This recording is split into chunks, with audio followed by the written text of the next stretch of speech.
Untuk membuktikan bahwa susu hantu lebih bergizi daripada susu manusia, dia melemparkan aku yang baru lahir ke dalam peti mati hantu wanita. Dan saya, itu juga tanpa basa-basi menelan dan dihirup. Ini menyebalkan setahun penuh, dan dalam 9 tahun ke depan, kakek akan mengembalikannya kepada saya setiap tahun. Mayat wanita baru. Segera dia menggali seluruh pulau kuburan massal. Ini semua tentang kotoran di sini, tapi tidak ada yang berani menyerang kami berdua. Menurut kata-kata kakek, saya pria yang galak. Ketika Raja Yama melihatku, dia harus berdiri di samping.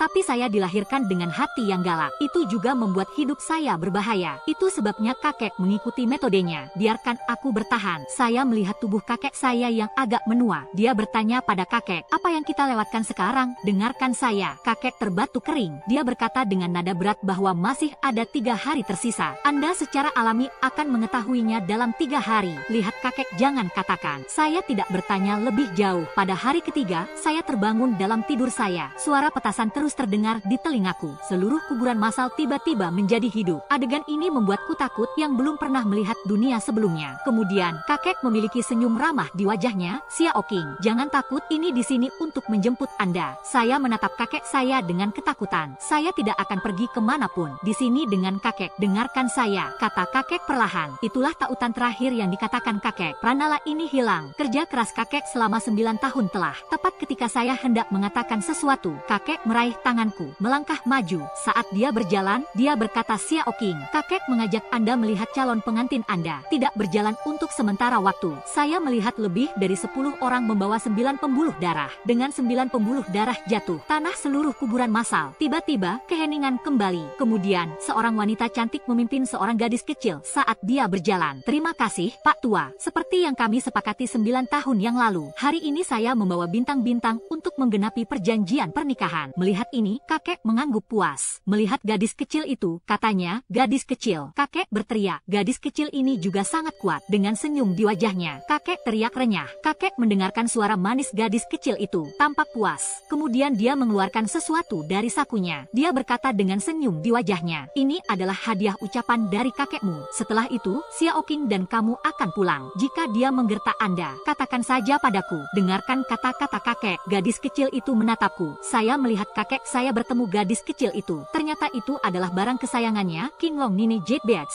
Setelah memakai benda ini, ia memiliki efek menangkal roh jahat. Itu cukup untuk dilihat. Perhatian kakek pada gadis ini. Ini adalah wanita di sebelahnya. Dia menatap kakeknya sambil tersenyum dan berkata, lelaki tua itu, mahar yang telah kami kirimkan. Ayo biarkan adik iparku kembali bersama kita. Setelah mengatakan itu, wanita itu ingin meraih tanganku. Tapi saya menghindarinya dengan menghindar. Melihat kakek menatapku dengan mata tertekan dan berkata, anak, kita hanya tinggal 1 tautan terakhir. Anda pikir Anda membantu kakek? Dengarkan kata-kata kakek. Saya merasa sangat tidak nyaman. Dia baru berusia 50-an saat ini, tapi dia tampak seperti berusia 60 atau 70 tahun. Saya tahu, inilah alasan mengapa dia telah menghabiskan banyak sumber daya ekonomi dalam 9 tahun terakhir. Saya menatap kakek saya, mengangguk sedikit sedih. Kakek melihatku dan setuju. Dia menarikku ke samping. Kemudian dia menatapku dengan serius dan berkata, Xiao Qing, setelah meninggalkan kuburan massal, jika hidup Anda dalam bahaya, buka saja tip pertama. Kakek mengisi tasnya pada saat yang sama, berbisik kepada saya tentang 2 tips lainnya ini, dan seterusnya. Nyalakan lagi ketika kayu mati berada di musim semi dan orang buta menyalakan lampu. Dan jangan beritahu siapapun tentang hal itu. Dengarkan kata-kata kakek. Air mata saya mengalir tak terkendali. Setelah menjelaskan ini, kakek menoleh untuk melihat wanita di sebelahnya. Kata wanita kulit hitam itu, sekarang bawa kembali paman Anda dari keluarga He. Dengarkan kata-katanya. Wanita berbaju hitam itu mengulurkan tangan kirinya dan menarikku. Kemudian dia mengangguk ke kakeknya. Kemudian dia membawa kami ke dasar kuburan massal. Saya ingin berbalik dan melihat kakek saya diseret oleh wanita berbaju hitam. Saya tidak bisa bergerak sampai ke dasar gunung. Saya melihat sebuah mobil mewah diparkir di jalan. Setelah masuk ke dalam mobil, gadis kecil itu menoleh untuk melihat saya dan berkata, saudara Xiao Qing, jangan kesal. Kamu pergi ke rumahku. Aku akan baik-baik saja denganmu. Dengarkan kata-kata gadis kecil itu. Saya hanya mengangguk diam-diam. Dengan dimulainya mobil, hatiku berangsur-angsur menjadi gelisah. Kakek berkata bahwa saya pergi ke keluarga He dan dapat menikmati kehidupan yang baik. Tetapi ketika saya tiba, saya menemukan bahwa ini tidak terjadi. Tunggu, mobil berhenti. Kami datang ke kompleks kaya. Itu menyala di dalam. Ini seperti Anda akan melakukan sesuatu yang bahagia. Setelah turun dari bus,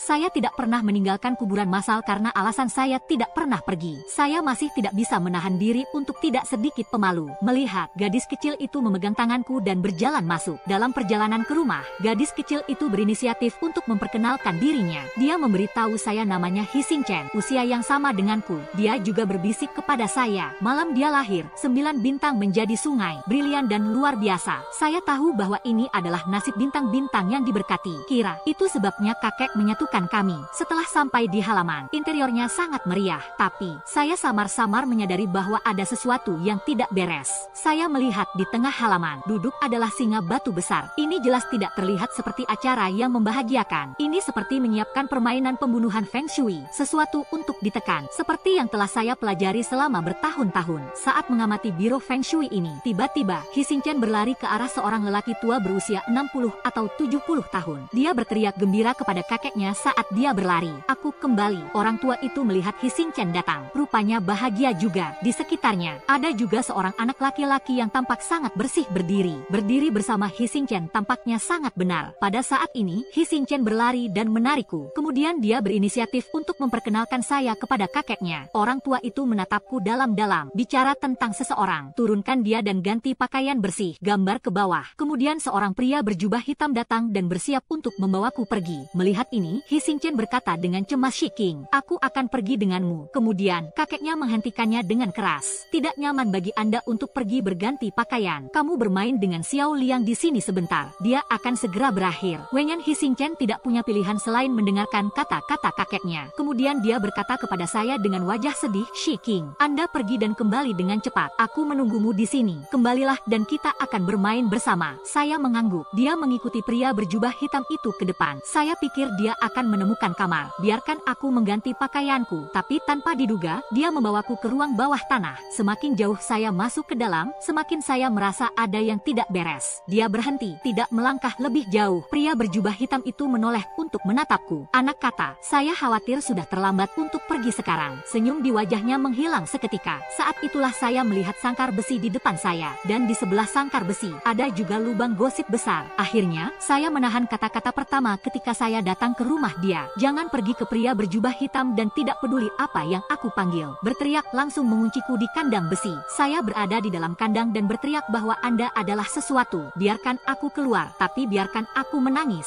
Pria berjubah hitam itu sepertinya berdiri diam, mengabaikan keberadaanku juga. Itu sekitar 10 menit atau lebih. Anak laki-laki yang berpakaian sangat rapi. Dia masuk. Dia diikuti oleh 2 orang tua. Salah satunya adalah kakek He Xingchen. Ada juga seorang lelaki tua yang berwajah kasar. Beberapa orang mendatangi saya. Mereka semua menatapku. Orang tua di sebelahku melirikku, membuka mulutnya dan berkata, Lauhi, apakah kehidupan anak ini benar-benar cocok dengan gadis kecil itu? Dengarkan ini. Kakek He Xingchen berkata dengan wajah muram, benar-benar bugar. Dan dia tinggal di kuburan massal untuk waktu yang lama. Yin Qi di tubuh sangat berat. Sekarang tulang Yin telah lahir di dalam tubuh. Tulang Yin dalam tubuh. Semua kejahatan tidak menyerang. Gali saja tulang kemaluan ini. Transfer ke Trabekula. Ketika saatnya tiba, Xiao Liang dan cucu perempuan saya adalah makanan yang dibuat di surga. Tidak masalah bagi kedua keluarga kami untuk makmur selama 100 tahun. Orang tua di sebelahnya mendengar ini. Senyum muncul di wajahnya. Melihat anak laki-laki di sebelahnya dan berkata, Xiao Liang, apa yang kamu lakukan berdiri di sana dengan bodoh? Terima kasih, kakek He. Saya melihat pemandangan di depan saya. Ketakutan telah membengkak di hati saya. Tapi saya masih menahan rasa takut saya. Tanyakan dengan lantang apa yang ingin Anda lakukan. Kakek Wenyan Xiao Liang menatapku dan berkata, Nak, Anda dapat yakin bahwa prosesnya akan cepat. Aku berkata dengan nada tegas bahwa kamu melakukan ini padaku. Kakekku tidak akan membiarkanmu pergi. Dengarkan saya. Kakek He Xingchen berbicara perlahan. Jangan berpikir tentang kakekmu datang untuk menyelamatkanmu. Aku punya seseorang untuk menceritakan nasib kakekmu. Awalnya, kakekmu memiliki beberapa dekade untuk hidup. Tapi untuk menyelamatkan Anda selama 9 tahun. Energi kakekmu sudah lama habis. Dia mengira saya mengirim 9 peti mati berdarah. Mahar itu sebenarnya diberikan kepada petugas pemakamannya. Dengan kakek He Xingchen memberi isyarat, pria di belakangku dengan cepat melangkah maju dan meraihku. Saya ingin berjuang, tapi saya baru berusia 9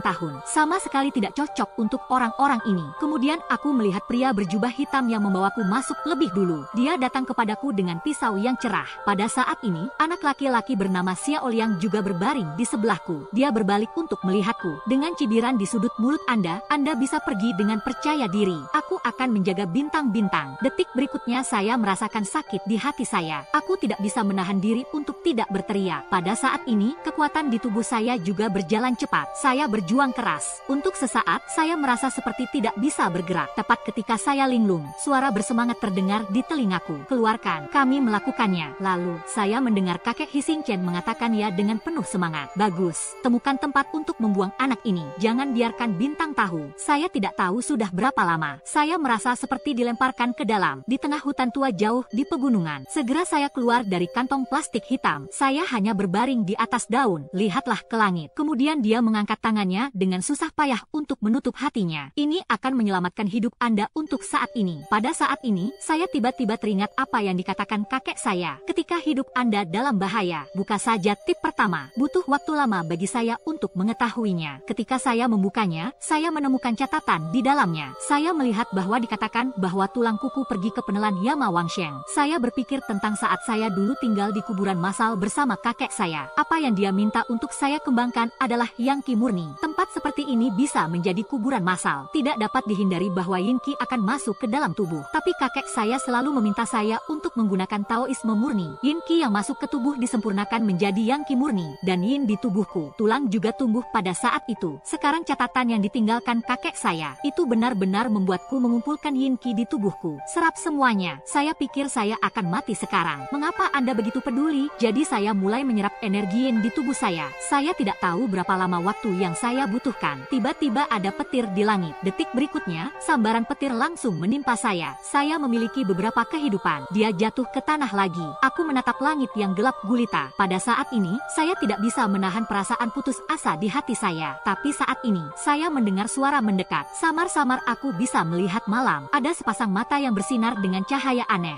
Saya tidak bisa menahan senyum pahit di hati saya. Saya tidak menyangka bahwa pada akhirnya bahkan tidak ada mayat yang lengkap. Saya melihat mata itu semakin dekat dan dekat ke arah saya. Kemudian suara lain terdengar di telingaku. Siapa yang harus saya lakukan di sini melawan surga? Perasaan hanyalah anak kecil yang hancur. Kemudian saya melihat sesosok berjalan ke arah saya. Tunggu sampai dia semakin dekat. Berjongkok dan menatapku dan berkata, "Nak, tulang kemaluanmu hilang. Masih berjuang di sini. Apakah ada keinginan yang belum terpenuhi?" Dan binatang itu pada saat ini perlahan datang kepadaku. Yang tidak saya duga adalah ini. Binatang itu bisa berbicara. Dia menatap pria itu dengan kejam dan berkata, "Taois Bao, ini adalah mangsa yang ditemukan di kursi ini. Jika Anda saling mengenal, minggirlah." Wen Yan, orang yang berjongkok di sebelahku, tidak takut sama sekali. Memalingkan kepalanya untuk melihat binatang itu. Saat dia berbicara, tulang kemaluannya hilang. Kehilangan tulang hidup. Sekarang saatnya bagi Anda untuk mengumpulkan keberuntungan. Suaranya yang tenang, tampaknya benar-benar membuat marah monster emas di sebelahnya. Detik berikutnya saya bisa merasakannya. Monster emas di sebelahnya menyerangnya. Saya mengharapkan pertarungan besar, tapi saya segera mendengar monster emas memohon belas kasihan. Dao Ye menyelamatkan hidupnya. Si kecil rela mengorbankan tulang emas untuk membuatnya tetap hidup. Mendengar ini, pendeta Tao itu mengangguk puas.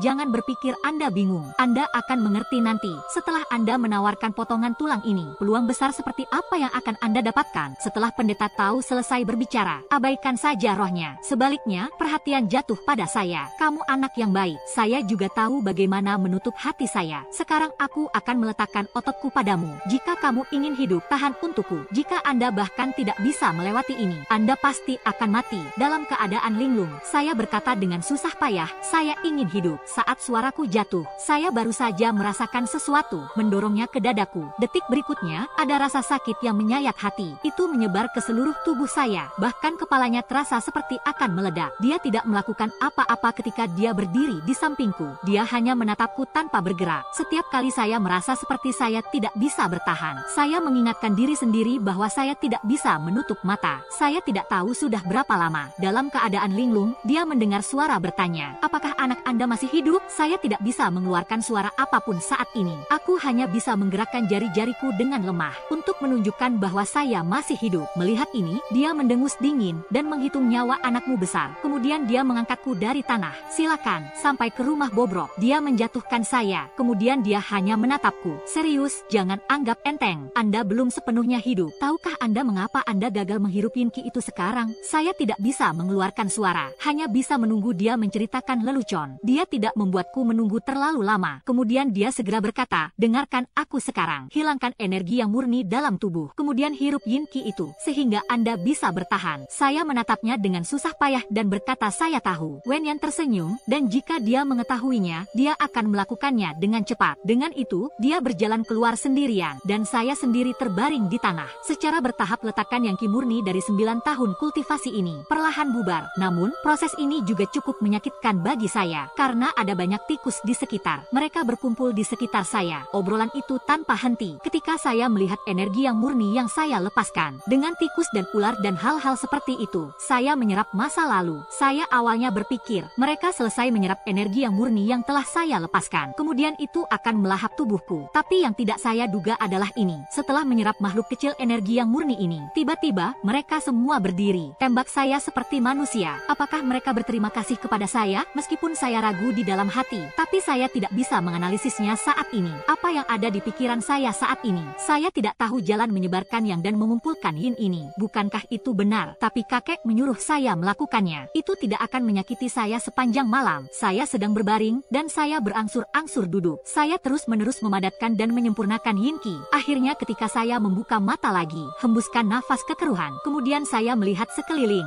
Saat ini, ada banyak buah liar di sebelah tubuh saya. Sama seperti yang saya bertanya-tanya, dari mana buah-buahan liar ini berasal? Tiba-tiba, beberapa tikus dan ular putih keluar, dan kelinci atau semacamnya. Mereka mengobrol di sekitar saya. Saya tidak tahu apa yang saya bicarakan. Kemudian saya bertanya dengan rasa ingin tahu, apakah kamu membidikku makan? Mereka sepertinya mengerti saya. Mereka semua mengangguk. Melihat ini, saya mengambil buah liar dan menggigitnya. Tapi buah liar ini terlalu pahit. Segera saya muntah. Keluar saat ini. Ada suara dari luar rumah. Anak baik, Anda tidak dalam keadaan sehat saat ini. Anda harus makan lebih banyak daging. Taois Luo masuk perlahan. Kemudian matanya tertuju pada hewan-hewan itu. Makhluk-makhluk itu ketakutan dan melarikan diri ke segala arah untuk sesaat. Lihat pemandangan di dalam rumah. Pendeta Tao segera bergegas maju dan meraih kelinci. Dia tersenyum dan menatap kelinci di tangannya, mengatakan bahwa dia bisa mengisi kembali tubuh anak ini. Ini juga merupakan berkah bagi Anda. Hargai. Pendeta Tao selesai berbicara. Tidak ada omong kosong. Langsung tangani kelinci dan hidup dan panggang. Lihat di sini. Mau tidak mau aku menelan seteguk air liur. Melihat ini, pendeta Tao menatapku sambil tersenyum. Bicaralah dan katakan anak baik. Selesai makan daging kelinci nanti, jalan yang malang akan membawa Anda untuk bertemu dengan adegan besar. Wenyan mengangguk. Kemudian dia mulai makan daging kelinci dengan pendeta Tao. Tunggu sampai Anda selesai makan. Dia menatapku dengan senyum di wajahnya dan berkata bahwa dia kenyang. Kalau begitu ayo pergi dengan Daoye. Saya tidak tahu kemana dia membawa saya, tapi saya tahu dia adalah penyelamat saya. Jadi saya mengikutinya keluar. Naik. Saya merasa seperti kita akan berada di suatu tempat. Sudah semakin akrab. Segera, sebuah villa muncul di depanku, dan pendeta Tao membawa saya ke lokasi. Anda dapat melihat pemandangan di halaman. Saat ini, seluruh halaman telah dihiasi dengan dekorasi yang sangat meriah. Tempat yang akrab ini adalah rumah Hisingchen. Disitulah saya mengalami mimpi buruk tadi malam. Pada saat ini, pendeta Tao tiba-tiba menoleh untuk melihatku. Ayo, berat, mari kita masuk ke dalam dan lihat apa yang terjadi hari ini. Saya melihat pendeta Tao akan menyeret saya ke rumah Hisingchen. Segera berhenti, menggelengkan kepalanya. Melihat ini, pendeta Tao menatapku dengan senyum di wajahnya. Bilang anakmu takut? Bahasa Tionghoa klasik. Saya berkata dengan nada tegas bahwa saya memiliki sesuatu yang perlu ditakuti. Hanya saja aku ingin melihatku dulu. Kakek mendengarku, tapi dia berkata dengan ringan, nak, mari kita khawatirkan diri kita sendiri terlebih dahulu. Apakah Anda bertahan atau tidak tergantung pada perjamuan ini. Daoye, saya sudah menggunakan sedikit trik. Tidak ada yang akan mengenali Anda nanti. Setelah tiba, semuanya harus terserah Master. Dimengerti? Saya bersenandung. Dia mengikutinya menuruni gunung. Saat dia berjalan, dia melihat dengan rasa ingin tahu ke belakang pendeta Tao. Saya tidak tahu siapa dia. Saya tidak tahu mengapa dia menyelamatkan saya. Sesuatu yang ada di pikiran. Tidak butuh waktu lama bagi kami untuk datang ke pintu villa. Kami baru saja sampai di pintu. Pria menghentikan kami. Saya bertanya, apakah Anda memiliki undangan? Bahasa Tionghoa klasik. Daoye menanggapi dengan tatapan yang sangat sopan. Tao yang malang itu adalah seorang pendeta Tao yang turun dari Gunung Longhu. Saya mendengar bahwa ada acara bahagia di sini hari ini. Datang ke upacara. Apalagi yang ingin dikatakan orang berikutnya, tetapi dihentikan oleh pelayan. Jangan katakan itu, penganut Tao datang untuk menonton upacara. Keluarga kami sangat disambut. Hari ini, itu adalah hari pertunangan wanita muda kami dan tuan muda dari keluarga Du. Cepat, silakan masuk, silakan masuk. Saya mendengar itu. Penampilan Hisingchen tidak bisa membantu tetapi muncul di benaknya. Sekali lagi ke lingkungan yang akrab. Saya merasakan sakit di hati saya. Aku mengepalkan tinjuku. Hati sangat kesal. hal. Melihat ini, Dao Ye mematahkan tanganku, kata sambil tersenyum, anak baik. Hari ini kami di sini untuk menghadiri hadiah ucapan selamat. Anda tidak ingin terlihat pahit dan penuh kebencian. Kemudian dia berjongkok lagi, menatapku, dan berkata selain, hari ini, jalan miskin akan memberi Anda peluang besar. Ini adalah peluang besar. Itulah yang penting bagi hidup Anda. Sebelum itu, sebaiknya Anda jujur kepada saya. Anda tahu apa? Saya menahan napas, berdiri diam dan tidak bergerak. Butuh waktu lama sebelum dia mengangguk. Katakan padaku siapa namamu? Mengapa menyelamatkan saya? Dengarkan saya. Saya tersenyum. Seperti kata pepatah, rahasia surga tidak dapat diungkapkan. Belum lagi jalannya yang buruk. Jika Anda menyelamatkan Anda mungkin miskin. Kata-katanya membuatku merasa bingung. Saya tidak mengerti apa yang dia maksud. Kemudian dia membawa saya melewati kerumunan. Kemudian saya menemukan tempat, bawa aku makan dan minum. Dia juga menyuruh saya makan sesuatu terlebih dahulu dan mencarikannya kembali. Awalnya, pada saat ini, orang-orang di seluruh villa mendorong cangkir dan mengganti lampu. Saya perhatikan, sebuah platform besar didirikan di tengah halaman. Formasi Feng Shui diatur di platform tinggi. Saya tidak bisa melihatnya untuk sementara waktu. Untuk apa formasi Feng Shui ini digunakan? Tapi saya samar-samar merasa bahwa itu pasti ada hubungannya dengan Dragon 7. Saya melihat sekeliling. Tidak butuh waktu lama untuk melihat sosok yang dikenalnya. Sosok ini tidak lain dari itu. Itu adalah kakek Hising Chen. Pada titik ini, dia memiliki senyum yang menumpuk di wajahnya. Ini memberi orang perasaan kebaikan dan tujuan. Benar-benar mengingatkan pada tadi malam. Ini tampilan yang bagus.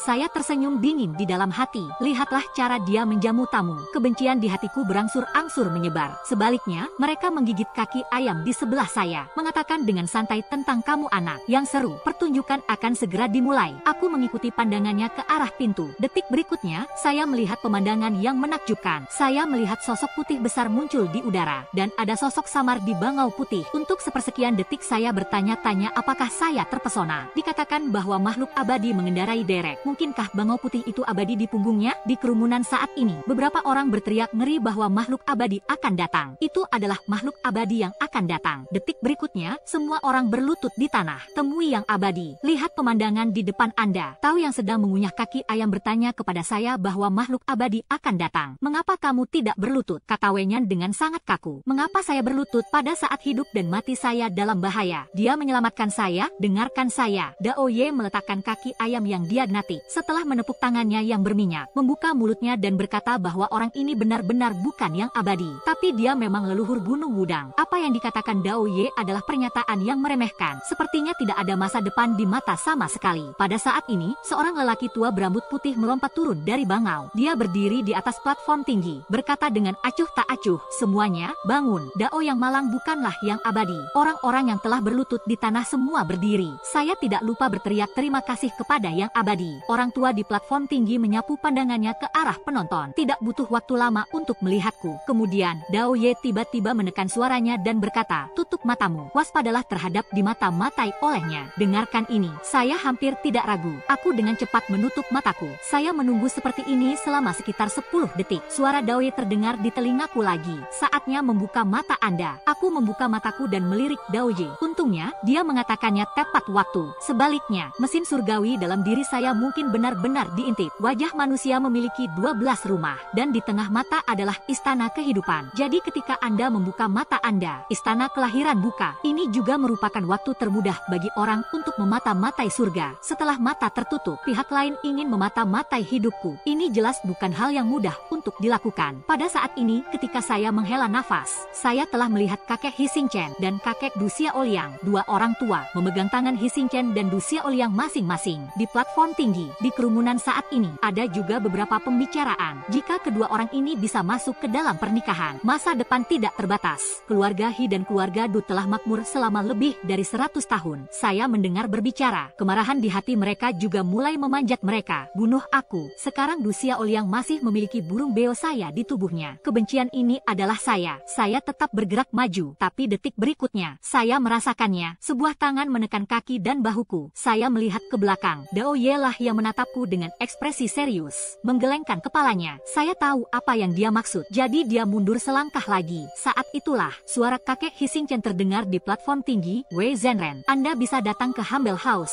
Itu hanya membuat keluarga He kita bersinar. Kakek Du Xiaoliang juga menggemakan Dao Wei Zhenren. Anda akan dapat melakukan perjalanan melalui pegunungan dan sungai kali ini. Datang dan memimpin upacara pertunangan kedua anak tersebut. Ini adalah berkah dari keluarga Hikami dan keluarga Du. Wei Zhenren yang mendengar ini, senyum segera muncul di wajahnya. Kemudian matanya tertuju pada Du Xiaoliang. Anak ini berasal dari keluarga Qi kuno. Sekarang orang tua itu, saya kekurangan murid tertutup untuk diwariskan. Ibrahim, saya pikir dia cocok. Suara itu jatuh. Kakek Du Xiaoliang tiba-tiba marah. Kakek He Xingchen juga memiliki senyum di wajahnya. Tatapan Wei Zhenren kemudian jatuh di tubuh He Xingchen. Jumlah hidup gadis ini juga sangat aneh. Andai saja kedua anak ini bisa menggabungkan hidup mereka, peluang akan meningkat. Tidak berlebihan untuk mengatakan bahwa itu adalah nasib naga dan phoenix. Kata-kata Wei Zhenren, kata kerumunan di antara penonton. Mereka tidak bisa menahan diri untuk tidak membuat suara takjub. Kakek He Xingchen dan kakek Du Xiaoliang di atas panggung. Keduanya dengan cepat menarik kedua anak kecil itu. Saya harus berlutut untuk Wei Zhenren. Du Xiaoliang dan kakeknya dengan cepat berlutut. Tapi He Xingchen yang berada di platform tinggi tidak berlutut. Sebaliknya, dia mengatakan kakek sangat sulit. Saya tidak ingin menikah dengannya. Kakek He Xingchen mendengar ini. Saya langsung cemas. Anak-anak Wei Zhenren tidak mengerti itu omong kosong. Jangan percaya. Tapi He Xingchen sepertinya memiliki hati besi. Sekali lagi, saya tidak bercanda. Aku akan menemukan Xie King. Kemana kamu membawa Xie King? Saya sangat terkejut mendengar ini. Saya tidak menyangka dia hanya bertemu sekali. Hanya saya di hati saya. Kakek Dao di sebelahku menatapku dengan sedikit senyuman. Tapi sepertinya ada sesuatu dalam senyuman itu. Saya peduli tentang itu saat ini. Orang-orang yang hadir juga mulai mendiskusikan siapa Xie King. Sekarang saya berdiri di antara penonton. Saya juga tidak bisa mengakui bahwa saya Xie King. Aku menarik napas dalam-dalam, menekan keinginan untuk menekan kepala bintang. Di atas panggung, kakek He Xingchen ingin menjelaskan sesuatu. Wei Zhenren tersenyum. Tidak ada salahnya untuk berbicara. Gadis ini hanya bingung. Sekarang jalan yang buruk telah datang untuk membebaskan pikirannya. Dengarkan ini. Kakek He Xingchen juga sangat bersemangat. Segera, dia hendak menarik He Xingchen untuk berlutut ke Wei Zhenren. Tapi He Xingchen sudah mati atau hidup, tapi dia tidak mau berlutut. Kemudian dia melihat ke penonton, berteriak keras, Xie King, apakah Anda ada di sana? Apakah Anda ada di tempat? Kakek He Xingchen melihat bahwa pertempuran itu sedikit tidak terkendali. Buru-buru memeluk He Xingchen. Saya tidak ingin dia mengeluarkan suara lagi. Saya berdiri di antara penonton, jantung berdetak tak terkendali. Tepat ketika saya ingin melakukan sesuatu, suara Dao Ye terdengar di telingaku. Jika Anda tidak tahan, Anda akan membuat rencana besar. Pertunjukan baru saja dimulai. Anakmu sedang terburu-buru. Saat suaranya jatuh, suara He Xingchen di atas panggung juga berhenti tiba-tiba. Saya mendongak. Saya melihat Wei Zhenren mengangkat tangannya dan mengangguk ke alis He Xingchen. Hanya yang ini. Biarkan He Xingchen, yang awalnya gelisah, berdiri di tempat. Tidak ada gerakan. Kemudian Wei Zhenren perlahan membuka mulutnya dan berkata, Liang Chen, waktu keberuntungan telah tiba. Biarkan sepasang anak laki-laki dan perempuan emas ini mengikat simpul. Kata-kata itu jatuh. Ada dua garis merah lagi di tangannya. Dia memasukkan strip itu ke dalam baskom berisi air. Segera di jari Du Xiaoliang dan He Xingchen, setetes darah diambil dari masing-masing, menetes ke baskom. Untuk melihat adegan ini, semua penonton tampak bingung. Saya tidak tahu apa yang dilakukan orang yang sebenarnya ini. Namun pada saat ini, seseorang berseru, lihat, apa itu? Dengan seruan ini, saya baru saja melihatnya. Seekor phoenix darah dan naga darah terbang keluar dari baskom. Kedua belah pihak terjerat. Adegan naga dan burung phoenix dan kicauan terbentuk. Adegan ini juga menakjubkan bagi saya. Saat aku menatapnya, tiba-tiba aku merasakan rasa manis di tenggorokanku. Dia memuntahkan seteguk darah lagi. Dao Ye melihat ini, segera berdiri di depanku. Kemudian, suaranya terngiang di telingaku. Nah, penting untuk mengingat adegan itu sekarang. Dengarkan kata-katanya. Aku mengangguk, berbisik bahwa Anda tidak akan melupakannya. Setelah saya menyeka darah dari sudut mulut saya, Dao Ye melangkah keluar dari depan saya. Dan saat ini, pemandangan naga dan phoenix dan Ming telah menghilang. Saya tahu mereka telah menikah, dan pernikahan saya dengan He Xingchen hancur. Saya tidak tahu. Tautan terakhir yang dikatakan kakek saya kepada saya, bukankah itu sudah gagal? Pada saat ini, Dao Ye berbicara dengan gembira, mengatakan bahwa pertunjukan akan segera dimulai. Apakah kamu siap? Nak, saya melirik Dao Ye, tidak yakin apa yang akan dia lakukan, tapi masih mengangguk, berbisik, selalu siap. Setelah Dao Ye selesai berbicara, matanya terus melihat ke arah platform tinggi. Itu pada saat ini, tatapan Wei Zhenren tertuju pada Du Xiaoliang. Xiaoliang, apakah Anda bersedia menyembah Tao Yang Malang sebagai guru? Dengarkan ini. Du Xiaoliang segera berlutut, berteriak bahwa master ada di atas. Tolong sujud kepada para murid. Du Xiaoliang tampak sedikit pucat saat ini. Kurasa itu tulang kemaluanku. Dia belum sepenuhnya menyatu dengan tubuhnya. Itu sebabnya dia terlihat sedikit lemah. Lihat di sini. Kemarahan di hatiku terbakar lagi. Pegang. Tinju menatap apa yang terjadi di platform tinggi. Kemudian, suara Dao Ye terdengar di telingaku lagi. Nah, orang-orang akan menjadi naga dan burung phoenix di antara orang-orang. Apakah kamu takut aku menatap Dao Ye? Serius, saya bilang saya memiliki sesuatu sesuatu yang perlu ditakuti. Saya tidak peduli apakah dia naga atau phoenix. Aku akan menginjak-injaknya di bawah kakiku suatu hari nanti. Dengarkan saya. Dao Ye mengangkat tangannya dan menepuk pundakku dan berkata, anak baik. Setelah selesai magang aspirasi, Wei Zhenren berkata Du Xiaoliang dalam suasana hati yang baik. Karena Anda menyembah Tao Yang Malang sebagai guru, maka Dao Yang Malang secara alami ingin memberi Anda hadiah pertemuan. Pada saat ini, orang-orang di antara penonton berspekulasi lagi.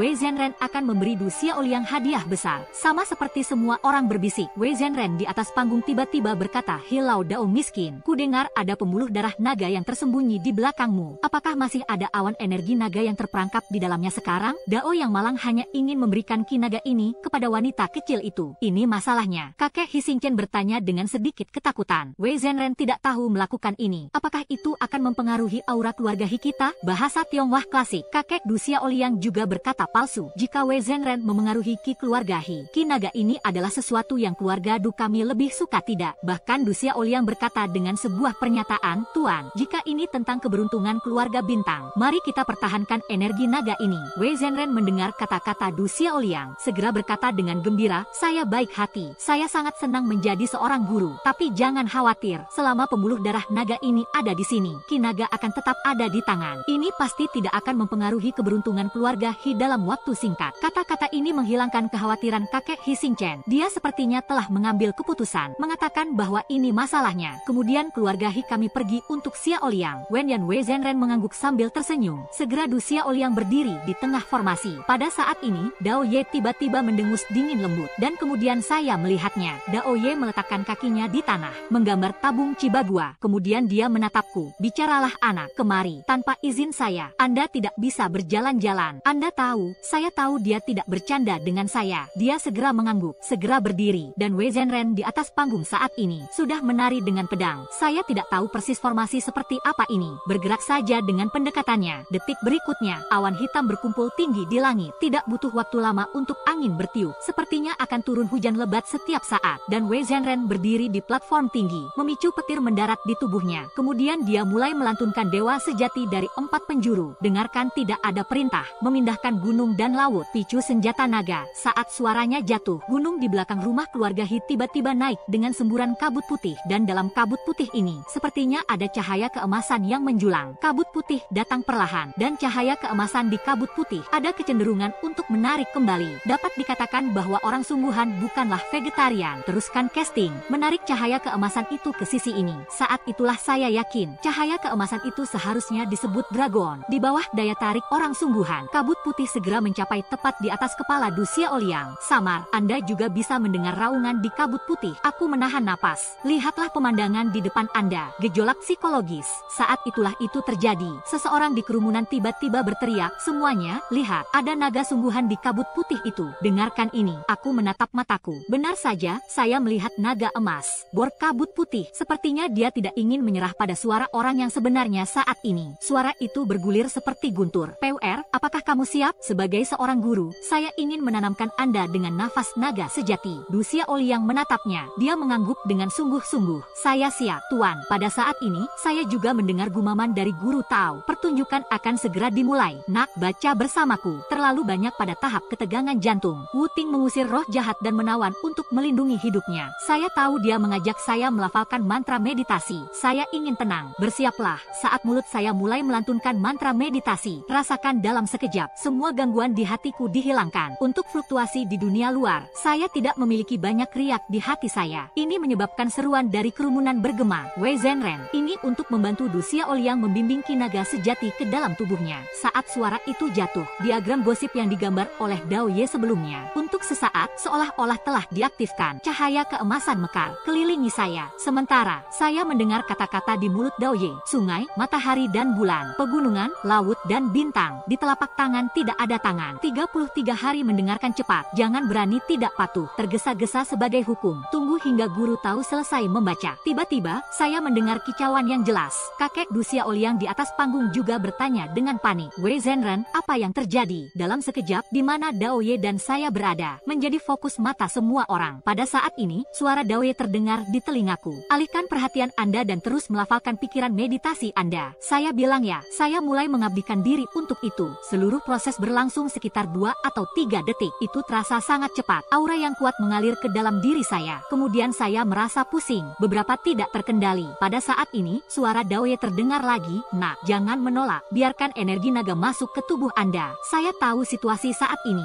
Saya tidak punya pilihan lain. Saat ki naga masuk, itu menghancurkan ki sejati di tubuhku. Detik berikutnya, ada sensasi terbakar, cepat menyebar ke seluruh tulang rusuk saya. Kemudian, suara tergesa-gesa dari guru Tao terdengar di telingaku lagi, "Nak, segel keanehan Anda." Setelah segel, mereka siap melarikan diri bersamaku. Dengarkan kata-katanya. Saya dengan cepat membalikkan yin ki di tubuh saya. "Tutup napas Anda. Tonton aku menyelesaikannya." Daoye segera mengeluarkan beberapa jari dan membuangnya, mengacu pada momen ketika seseorang mendarat di tanah. Itu menjadi ukuran orang normal di depan kita. Detik berikutnya, Daoye berbalik dan mulai berlari keluar. Dan sekarang saya rasanya seperti dibakar. Senjata naga itu menabrak tubuhku. Dengan tabrakan senjata naga, saya merasa seperti saya berada di dalam nyali saya, seolah-olah mereka telah mengungsi. Kemudian sebuah suara terdengar di kepalaku lagi, "Jika Anda tidak bisa kehabisan, jangan berpikir tentang balas dendam. Anda akan selalu menjadi karakter pendukung, hidup dalam bayang-bayang orang lain. Apakah Anda bersedia?" Shi King, takdir surga dan jumlah ki dalam tubuh telah diambil. Tentu saja saya tidak akan berdamai. Kakek juga tidak tahu apakah dia hidup atau mati karena perselingkuhan. Hilang. Bagaimana saya bisa menelan nafas ini? Saya harus hidup. Kalau dipikir-pikir itu, saya mulai menjalankan semua energi yin di tubuh saya. Secara paksa menekan awan energi naga itu, selangkah demi selangkah menuju keluar. "Tunggu aku meninggalkan rumah keluarga He." Daoye melidikku. Kemudian dia membuka mulutnya dan berkata, "Anak laki-laki, lihat saya tidak tergelincir." Dia bergerak maju beberapa meter dalam langkah. Beberapa detik kemudian, dia berbalik dan bertanya, "Apakah kamu sudah belajar?" Wenyan mengangguk. Saya mengingatnya di kepala saya, dan dia berlari mengejarnya. Tapi dia tidak pernah mengikuti jejak Daoye. Sementara, saya mendengar tangisan bangau putih yang keras di belakang saya. Kemudian suara marah Wei Zhenren terdengar. "Kamu berani mencuri nafsu murid-murid miskin." Mendengar ini, Daoye langsung membuka mulutnya untuk memarahinya. Energi naga di belakangnya adalah hal yang tidak memiliki pemilik. "Kapan itu menjadi hal muridmu? Dengarkan ini." Wei Zhenren langsung mulai merapal mantra. Dengan gerakannya, beberapa sambaran petir segera jatuh dari ketinggian di langit. Melihat ini, Daoye tampak tenang dan santai. "Bicaralah denganku, anak. Anda pergi dulu, cari tempat yang aman untuk bersembunyi, dan bersembunyi dulu. Aku akan datang kepadamu kalau begitu." Saya menyaksikan mereka berdua bertarung. Saya pikir jika saya tinggal di sini, itu hanya akan menjadi beban bagi Master Dao. Jadi saya tidak memiliki penundaan. Segera ambil langkah anal, lari ke hutan. Tapi ada orang yang mengejar saya sepanjang waktu. Mereka mengejar sambil berteriak bahwa Anda tidak bisa lari. "Keluarga He kami bahkan menggali tanah setinggi 3 kaki, dan aku akan menggalimu." Dengan suara-suara ini terus berdering. Akhirnya saya tidak bisa menahannya lagi. Pingsan. Saya tidak tahu berapa lama waktu yang dibutuhkan. Aku perlahan terbangun dari pingsanku. Ketika saya membuka mata, saya melihat seorang gadis muncul di depan saya. Lihatlah penampilannya. Saya seharusnya seumuran dengan saya. Gadis kecil itu melihat bahwa saya sudah bangun. Segera kehabisan. Berteriak ibu sambil berlari. Dia bangun. Segera seorang wanita masuk melalui pintu. Dia melihatku bangun. Senyum segera muncul di wajahnya. "Si kecil, bagaimana perasaanmu?" Wenyan mengangguk. "Katakan padaku itu tidak ada yang serius. Terima kasih telah menyelamatkanku." Kemudian saya mencoba untuk duduk. Tapi saya tidak merasa seperti saya memiliki kekuatan di tubuh saya. Dan saya juga menemukan bahwa ki naga di tubuh saya sepertinya tidak ada di sana. Saat ini, hatiku seperti abu. Sepertinya aku bukan lawan Du Xiaoliang. Kalau dipikir-pikir itu, hatiku tertekan. Detik berikutnya, dia memuntahkan seteguk darah. Melihat ini, wanita itu maju dan bertanya dengan prihatin, "Kasus saya, jangan menakut-nakuti kami." "Nak, dari mana Anda berasal? Bagaimana sakitnya?" "Wenyan, saya tidak mengatakan pesan saya sendiri, karena semakin mereka tahu, semakin tidak menguntungkan bagi mereka." Gadis kecil di sebelahku juga menatapku dengan polos. "Kata ibuku bertanya padamu, mengapa Anda tidak berbicara? Apakah Anda sakit?" Kemudian dia ditinggalkan oleh keluargamu. "Yakinlah, ibuku akan menyelamatkanmu." Sekarang, wanita itu juga tampaknya telah membuat tekad yang besar. Saya mendengus. Lihatlah penampilan wanita yang sibuk. Memalingkan kepalanya ke Seng Huahua, dia berkata, "Aku sedikit haus. Bisakah Anda menuangkan saya segelas air?" Gadis kecil itu mendengar bahwa saya ingin minum air. Segera berlari keluar dan menuangkan air untukku. Saya melihat ke belakang Seng Huahua saat dia berbalik untuk pergi. Dia berjalan menuju hujan lebat. "Keluarga He dan keluarga Du, saya yakin banyak orang mencari saya sekarang. Demi keselamatan ibu dan anak perempuan mereka, saya harus keluar dari sana." Saya tidak tahu berapa lama saya berjalan. Tiba-tiba, saya melihat seorang pria dengan payung di depan saya, berdiri di depanku. Mereka saling melirik. Hatiku langsung langsung bersemangat. Saya hanya ingin mengatakan sesuatu, tapi dia mengambil langkah pertama dan berkata, anakmu belum mati.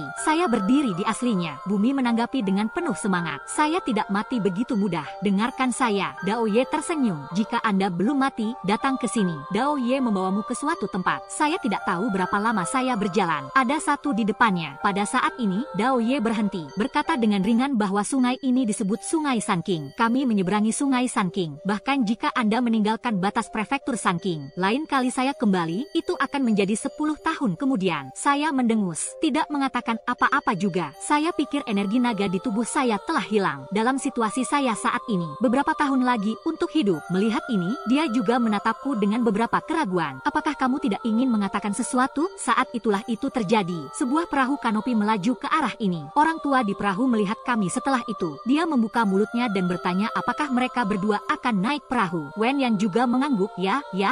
Kami ingin menyeberangi sungai dengan perahu. Setelah naik pesawat, saya menyadari bahwa wajah Dao Ye pucat saat ini. Kemudian dia bertanya dengan cemas, apakah kamu baik-baik saja? Dengarkan saya. Dao Ye tersenyum dan berkata jangan khawatir. Apakah orang yang bisa menyakiti Dao Ye belum lahir? Dia bilang begitu, tapi saya selalu merasa bahwa dia tidak mudah saat ini. Dao Ye bertarung dengan Wei Zhenren untuk melindungiku. Tapi sekarang saya tidak memelihara kelompok dragon itu. Kalau dipikir-pikir itu, saya jatuh ke dalam penyesalan diri yang mendalam. Tidak ada yang perlu dikatakan sepanjang jalan. Kami segera menyeberangi Sungai Sanking. Setelah turun, Dao Ye mulai mendesak anakmu untuk bergegas dan mengikutinya. Jika tidak, Anda akan melewatkan waktu terbaik. Kami berjalan dari pagi hingga jam 7 malam. Saya datang ke Gim Bobrok. Setelah memasuki kuil Tao, Dao Ye segera menemukan tempat untuk duduk. Kemudian dia berbicara dengan nada lelah. Saya punya waktu 10 menit untuk berbicara. Membantu Anda menjawab pertanyaan Anda. Jika Anda memiliki pertanyaan atau pertanyaan, jangan ragu untuk memberitahu saya. Saya menahan kata-kata saya di sepanjang jalan. Sekarang saya akhirnya bisa berbicara. Jadi saya segera berbicara dengan frustrasi, mengatakan bahwa kinaga di tubuhku telah hilang. Saya telah mengecewakan Anda untuk membantu saya. Dao Ye melihat bahwa saya depresi. Dia tersenyum dan berkata kepada saya, siapa bilang kinaga di tubuhmu hilang? Awan energi naga itu selalu ada padamu. Tidak kehilangannya sama sekali. Anda sedang bermeditasi. Rasakan dengan baik. Ketika saya mendengar ini, saya diam-diam melafalkan mantra meditasi. Mulailah merasakan napas di tubuh Anda. Waktu berlalu. Perlahan, saya terkejut. Awan kinaga itu benar-benar masih ada. Tetapi saya belum punya waktu untuk bersuka cita. Dao Ye menuangkan baskom berisi air dingin padaku. Nak, jangan terlalu bahagia. Awan kinaga di tubuhmu ini jelas belum diserap olehmu. Organ dalam Anda sekarang sudah dicuci berkeping-keping. Jika Anda tidak dapat menyerap energi naga ini, tunggu lain kali kinaga ini berjuang. Anda pasti akan mati. Dengarkan ini. Senyum di wajahku segera menghilang. Tidak mudah untuk menyerap energi naga ini. Dao Ye melihat kekhawatiran saya, dan dia membuka mulutnya dan berbicara tentang jalan yang buruk. Saya hanya bisa membantu Anda sampai di sini. Sisa jalan adalah milik Anda untuk pergi. Jika Anda melewatinya, Anda mungkin tidak kalah dari naga dan phoenix pada manusia. Tidak bisa melewatinya. Terima saja takdirmu. Hanya itu yang dikatakan dan dilakukan. Jadi dia pergi keluar. Aku melihat punggung Dao Ye. Saya tidak terus memintanya untuk membantu saya. Saya akan pergi sisanya sendiri. Kalau dipikir-pikir itu, saya bertanya dengan sangat tulus. Bisakah Anda memberitahu saya nama Anda? Wenyan Dao Ye kembali menatapku dan menyebutkan namaku. Jangan katakan kematian, tunggu sampai kamu bisa bertahan malam ini. Kemudian dia menghilang dari pandanganku. Setelah Dao Ye pergi, saya duduk. Biarkan diri Anda diam. Kemudian mulailah mengingat. Kakek saya mengajari saya teknik rahasia Feng Shui di kuburan massal. Tidak butuh waktu lama bagiku untuk menangkap awan energi naga itu. Kemudian saya berinisiatif untuk melepaskan Yin Qi. Saya ingin menarik Qi naga keluar, tapi itu hanya sentuhan singkat. Ini seperti sisik terbalik yang telah menyentuh aura naga ini. Dia mulai menabrak tanpa pandang bulu di dalam tubuhku. Saya menahan rasa sakit, terus tarik Qi naga ini ke dalam tubuhku. Saya tidak tahu berapa lama waktu yang dibutuhkan. Saya tiba-tiba memuntahkan kerak darah. Setelah beberapa kegagalan berturut-turut, saya ingat apa yang diajarkan kakek saya tentang seni menginduksi ranjau. Aku menatap langit melalui atap yang runtuh, menekan rasa sakit. Mulutnya mulai meneriakkan bahwa langit dan bumi tidak terbatas, dan tidak ada ajaran dan tidak ada dedikasi. Tuan leluhur Sun King, 5 petir jatuh dari langit, tergesa-gesa sebagai hukum. Saat ini, saya tidak tahu dari mana asalnya. Anakmu harus memikirkannya. Kamu sangat sembrono. Jika Anda tidak bersumpah, Anda akan mati. Saya bahkan tidak membuka mata, menanggapinya dengan kalimat yang tidak ada yang bisa dia minta. Saya lebih baik mati jika tidak. Detik berikutnya disertai dengan guntur yang menderu. Beberapa sambaran petir dengan cepat menutupi dari roh surgawi. Sepanjang jalan untuk menutupi seluruh tubuhku. Ki naga sejati yang awalnya bertabrakan, itu dengan cepat hancur. Saya dengan cepat menyerap ki naga yang dirutekan. Ini diulang berkali-kali. Saya tidak tahu berapa lama waktu yang dibutuhkan. Secercah cahaya pagi bersinar, itu jatuh pada saya. Pada saat ini, saya perlahan menghembuskan nafas kekeruhan. Aura naga di dalam tubuh, saya sudah menyempurnakan beberapa di antaranya. Jika tidak ada yang lain, saya pasti telah melewati gerbang hantu terakhir. Pada saat ini, saya merasakan energi yin. Ada sedikit emas di dalamnya. Tepat ketika saya bertanya-tanya apa alasannya, Daoye masuk dengan sekeranjang ramuan di punggungnya. Dia melemparkan ramuan itu ke tanah. Kemudian dia berkata, mencari sesuatu untuk ditumbuk. Aku akan memakainya untukmu. Saya menjawab. Jadi dia bangkit dan mencari sesuatu dan mulai menumbuk bumbu. Saya menatap Daoye sambil menumbuk ramuan. Mau tidak mau aku bertanya, bukankah kamu mengatakannya kemarin? Tunggu sampai aku hidup kembali. Beritahu saya nama Anda. Dengarkan saya. Daoye tersenyum. Masuk akal. Anda tidak memenuhi syarat untuk mengetahui nama Master Dao ini. Tapi Daoye ini bisa membuat pengecualian kali ini. Dengarkan, nak. Nama keluarga saya Zhang. Dengarkan ini. Saya membeku di tempat saya berada. Hubungan itu sangat menantikannya untuk waktu yang lama. Ceritakan saja hanya satu sejarah nama keluarga. Lihat penampilan saya. Daoye terus berbicara. Dan judulnya sebenarnya tidak penting. Bagaimana kita penganut tahu bisa peduli tentang hal-hal ini? Saya mendengarkan dia mengatakan ini. Tiba-tiba merasa bahwa Zhang Daoye layak menjadi master. Pada saat ini, gaya lukisan Zhang Daoye tiba-tiba berubah.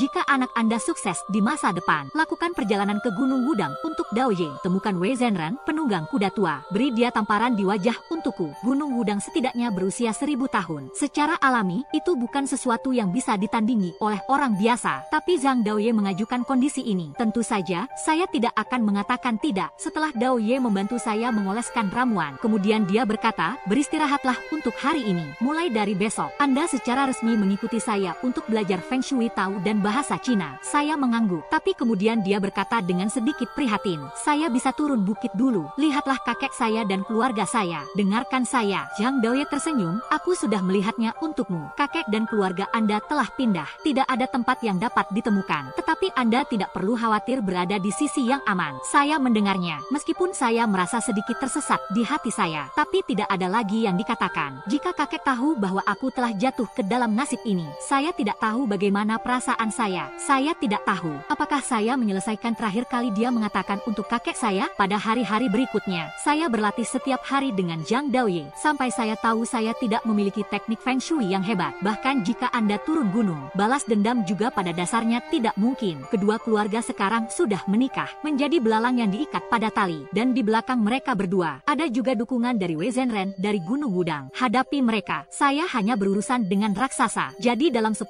tahun terakhir, saya belajar dari Zhang Daoye. Saat berlatih sihir, jangan berani mengendur, dan Zhang Daoye jauh lebih kuat dari yang saya bayangkan. Saya merasakannya samar-samar. Teknik Feng Shui Tao yang dia ajarkan kepada saya, ini adalah teknik Feng Shui Tao ortodoks. Akhirnya, pada saat saya memiliki beberapa pencapaian dalam sihir saya, Zhang Daoye memberitahuku bahwa sudah waktunya untuk turun gunung. Sebelum menuruni bukit, dia juga memberitahu saya satu hal. Jika seseorang bertanya kepada Anda dan siapa Anda mempelajari triknya, jangan lupa, tidak bisa mengatakan itu aku. Anda tahu apa yang 10 tahun ini, meskipun saya tidak menyembah Zhang Daoye sebagai guru, tapi dia setara dengan tuanku. Terlebih lagi, dia menyelamatkan hidup saya. Dengarkan di sini, mau tidak mau saya bertanya, Anda tidak akan membiarkan saya mengatakan dari siapa saya mempelajarinya. Kurasa kamu telah membuat terlalu banyak musuh. Bahasa Tionghoa klasik. Zhang Daoye tersenyum dan memintamu untuk tidak mengatakannya. Jangan katakan itu. Selain itu, Daoye akan memberitahu Anda, tenang dalam segala hal. Jangan bertindak sembrono. Saya mengangguk. Maka dia turun gunung. Hanya beberapa langkah, tapi saya masih merasa sedikit enggan di hati saya. Saya melihat ke belakang. Zhang Daoye masih berdiri di tempat. Saya tidak bisa menahan diri untuk tidak menghela nafas sedikit di dalam hati saya. Kakek saya mengirim saya ke kuburan massal. Sekarang Zhang Daoye membiarkanku turun gunung. 2 keturunan. Keadaan pikiran saya telah berubah secara dramatis.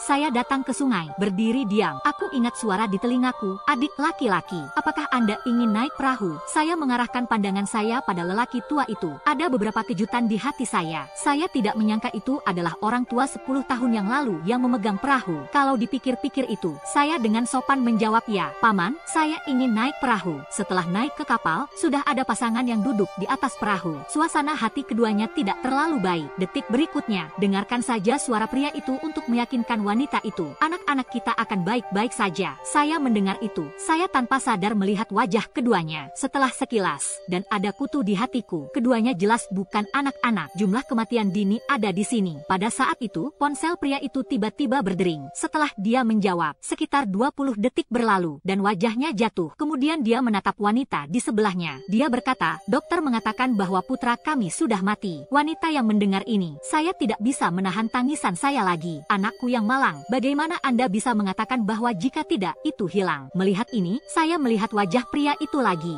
Hasilnya masih sama seperti sebelumnya. Pria masih menikmati berkah kebahagiaan keluarga. Sama sekali tidak ada cara untuk berakhir seperti ini. Dan saya saat ini, akhirnya, saya tidak bisa menahan diri untuk tidak mengatakan paman dan bibi, jangan menangis dulu. Mungkin tidak ada yang terjadi pada putra Anda. Mereka berdua mendengarkanku. Mereka semua menatapku dengan mata terbelalak. Saya tidak bisa mempercayainya. Beberapa detik kemudian, pria itu bereaksi. Katakan aku tahu kamu menghiburku. Saya baru saja mendapat telepon dari rumah sakit. Katakanlah anak saya pergi. Saat dia berbicara, kapal itu sudah mencapai pantai seberang. Kami baru saja menyeberangi sungai. Ada master sepeda motor yang datang ke sini untuk meminta pelanggan. Masih agak jauh dari kota. Saya sedang memikirkan masa lalu, tetapi saya menemukan bahwa saya tidak punya uang. Melihat Tuan Mo berkata kepadaku dengan marah, pemuda, lihat kamu begitu muda, tidak sepeser pun. Saya pikir Anda lebih baik berjalan. Pada saat ini, pasangan itu sudah menghentikan taksi. Dia menatapku dengan malu. Dia menatapku dan berkata, adik laki-laki, jika Anda tidak keberatan, datang ke kota bersama kami. Mendengar ini, saya berlari dalam 3 langkah dan 2 langkah. Buru-buru berterima kasih kepada pasangan itu. Setelah obrolan sederhana, saya tahu bahwa nama pria itu adalah Liu Jianjun. Putranya berusia 20 tahun. Saya dulu bekerja sebagai pelayan di Hotel Futian, tapi tiba-tiba saya menerima berita itu, mengatakan sesuatu terjadi pada putranya. Pengemudi yang mengemudikan mobil setelah mendengar apa yang terjadi, segera berkata, hotel ini adalah milik keluarga San Cheongju kami. Baru-baru ini keluar dari sangat. Sungguh banyak hal jahat. Dikatakan bahwa keluarga Du telah menyinggung terlalu banyak hal baru-baru ini. Akan mendapat masalah. Saya mendengar itu. Apakah kulitnya sedikit dari keluarga Du Xiaoliang? Pada saat ini, saya tidak bisa menahan perasaan gelombang di hati saya. Sopir tidak mengatakan apa-apa lagi. Segera, kami sampai di pintu masuk rumah sakit yang dikatakan Liu Jianjun. Saya tidak pergi dengan terburu-buru setelah keluar dari mobil. Sebaliknya, mereka menunggu mereka di luar aula. Sekitar setengah jam kemudian, Liu Jianjun dan istrinya berjalan keluar. Setelah Liu Jianjun melihatku, jelas sedikit kejutan anak. Mengapa kamu belum pergi? Saya juga tidak punya satu pun. Segera membuka mulutnya dan berkata, Paman Liu, apakah Anda tidak di rumah sakit? Temukan putra Anda. Wenyan Liu Jianjun menghela nafas. Berkata tanpa daya, kata mereka, tubuh anak saya dicuri. Tapi mereka jelas,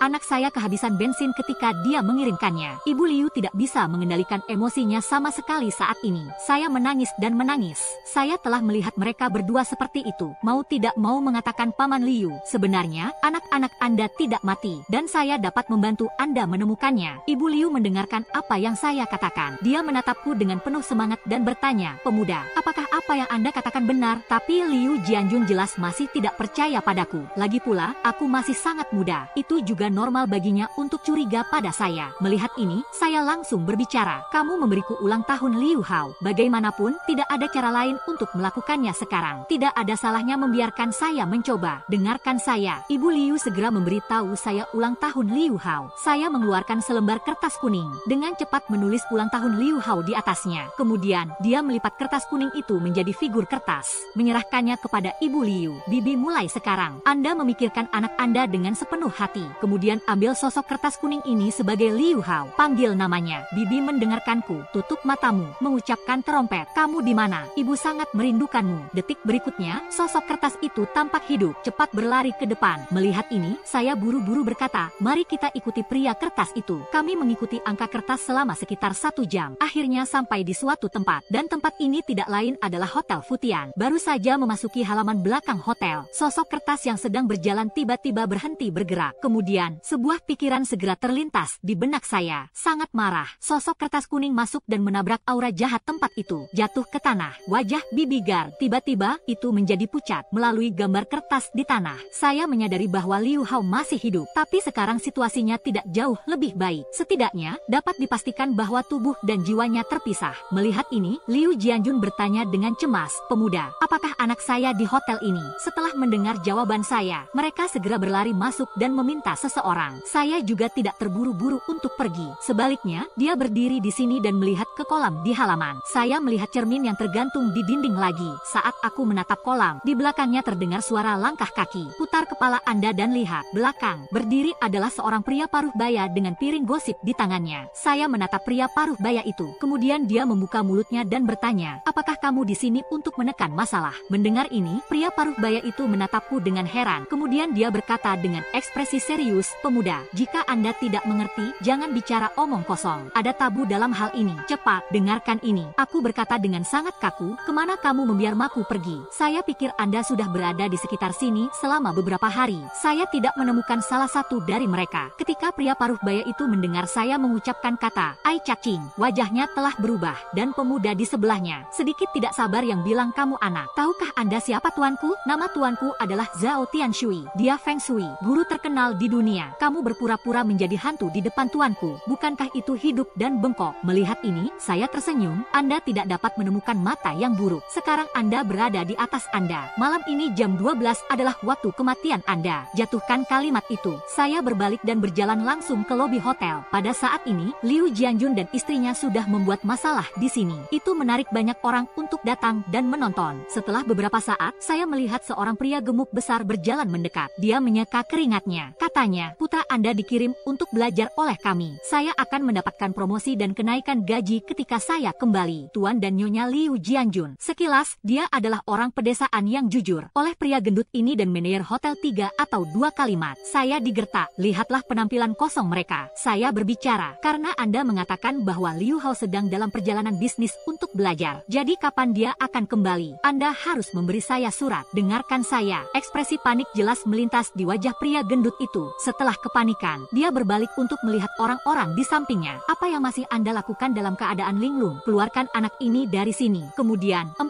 atau 5 orang dengan cepat menghampiri saya. Saya tidak panik sama sekali. Saya menemukan beberapa patung kertas dan melemparkannya ke pundak mereka. Detik berikutnya, beberapa orang berlutut dengan bunyi gedebuk. Kemudian beberapa dari mereka mulai memohon belas kasihan. Saya merasa tulang saya akan patah. Tuan, tolong lepaskan kami. Saya melihat beberapa orang memohon belas kasihan. Dia mengambil kembali sosok kertas itu. Kali ini aku akan menghukummu sedikit. Jika ada waktu berikutnya, konsekuensinya tidak terbatas pada ini. Pada saat ini, pria gendut itu sudah sangat ketakutan sehingga dia mulai gemetar. Tapi dia masih berkata sangat keras. Sepupu saya adalah Du Xia Oliang. Dia mendapatkan biografi sebenarnya dari Gunung Gudang sebagai orang nyata. Dan itu akan turun dalam beberapa hari. Kamu tidak berbuat banyak untuk menyinggung perasaanku. Setelah mendengarkannya, aku hanya mengeluarkan pingsan. Oh, melihat pria gendut itu tampak tidak yakin dan berkata, apa yang kamu inginkan? Apakah Anda anak meremehkan Dujia? Aku juga terlalu malas untuk berbicara omong kosong dengannya. Berbalik dan bersiaplah untuk pergi. Sebelum pergi, aku berbalik ke pria gendut itu dan berkata, sesuatu akan terjadi di hotel Anda malam ini. Kamu bisa datang kepadaku setelah kecelakaan itu. Mungkin aku bisa membantumu. Pada saat ini, keringat dingin sudah keluar di dahi pria gemuk itu. Dia bertanya dengan tatapan kosong di matanya, di mana menemukanmu? Tuan, berapa nomor ponsel Anda? Saya akan mencatatnya. Saya bahkan tidak melihat kembali apa yang saya katakan kepadanya. Ketika kamu mencariku, saya akan muncul secara alami. Kemudian dia memanggil Liu Jianjun dan istrinya untuk berjalan keluar.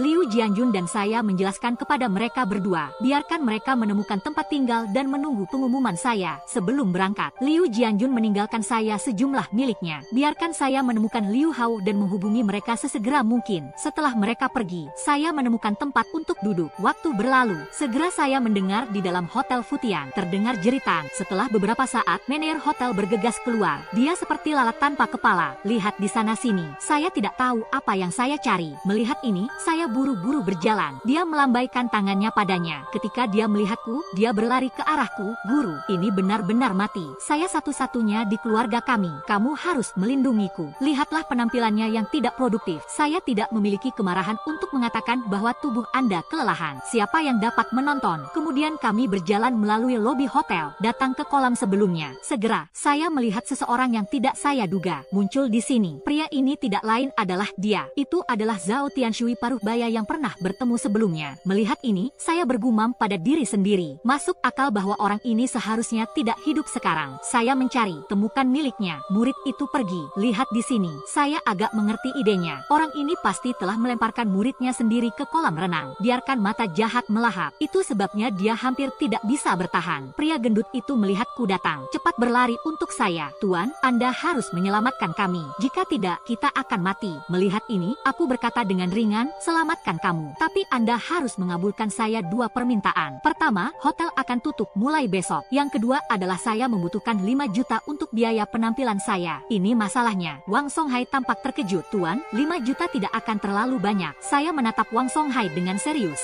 Katakanlah, jika aku memberitahumu sebuah rahasia, Anda akan tahu apakah itu bernilai 5 juta. Dengarkan saya. Wang Songhai mengertakkan gigi dan berjuang. Guru, mari kita ambil langkah untuk berbicara. Beberapa saat kemudian, saya mengikutinya ke sebuah kantor. Setelah masuk, Wang Songhai berkata dengan cemas, Tuan, apa sapaan yang akan kamu katakan rahasia? Wen Yan berkata dengan ringan, katakan padaku jika kamu sekarang mengandalkan makan bangkai setiap hari, dan makan harum untuk hidup, dan seterusnya. Saya tidak berpikir Anda akan hidup selama beberapa hari. Dengarkan saya. Wang Songhai segera berlutut. Tolong selamatkan saya. 5 juta tidak mahal sama sekali. Kemudian dia mengeluarkan kartu ban dari sakunya. Kata Sandi, 60 detik. Ada 1 juta di dalamnya. Setelah akta selesai, apakah tidak apa-apa bagi saya untuk membayar 4 juta sisanya? Setelah saya mengambil kartu, mengangguk puas. Bertanya apakah Liu Hao benar-benar pergi belajar. Dengarkan ini. Mata Wang Songhai menghindar. Tapi dia mengertakkan gigi dan berkata, ya, dia benar-benar pergi untuk belajar. Aku membentak. Dia tidak bertanya lebih jauh. Saya tahu apa yang masih dia sembunyikan. Mungkin apa yang tersembunyi lebih penting daripada hidupnya. Maka hilangnya Liu Hao seharusnya ada hubungannya dengan keluarga Du. Karena Wang Songhai mengandalkan keluarga Du, saya memiliki kehidupan yang saya miliki hari ini. Secara alami, dia tidak berani dan tidak. Itu dapat membongkar platform keluarga Du. Kalau dipikir-pikir itu, saya mengeluarkan tali merah dan menatap Wang Songhai. Saat Anda ingin makan bangkai, itu akan harum. Ikat saja lidah Anda dengan ini. Ayo pergi ke kolam renang. Dia mengambil tali merah. Terima kasih. Kemudian dia membawa saya ke kolam renang. Setelah tiba, mataku tertuju pada Zhao Tianshui lagi. Karena dia masih mempertahankan gerakan lamanya. Tidak ada perubahan sedikit pun. Itu membuat saya sedikit aneh.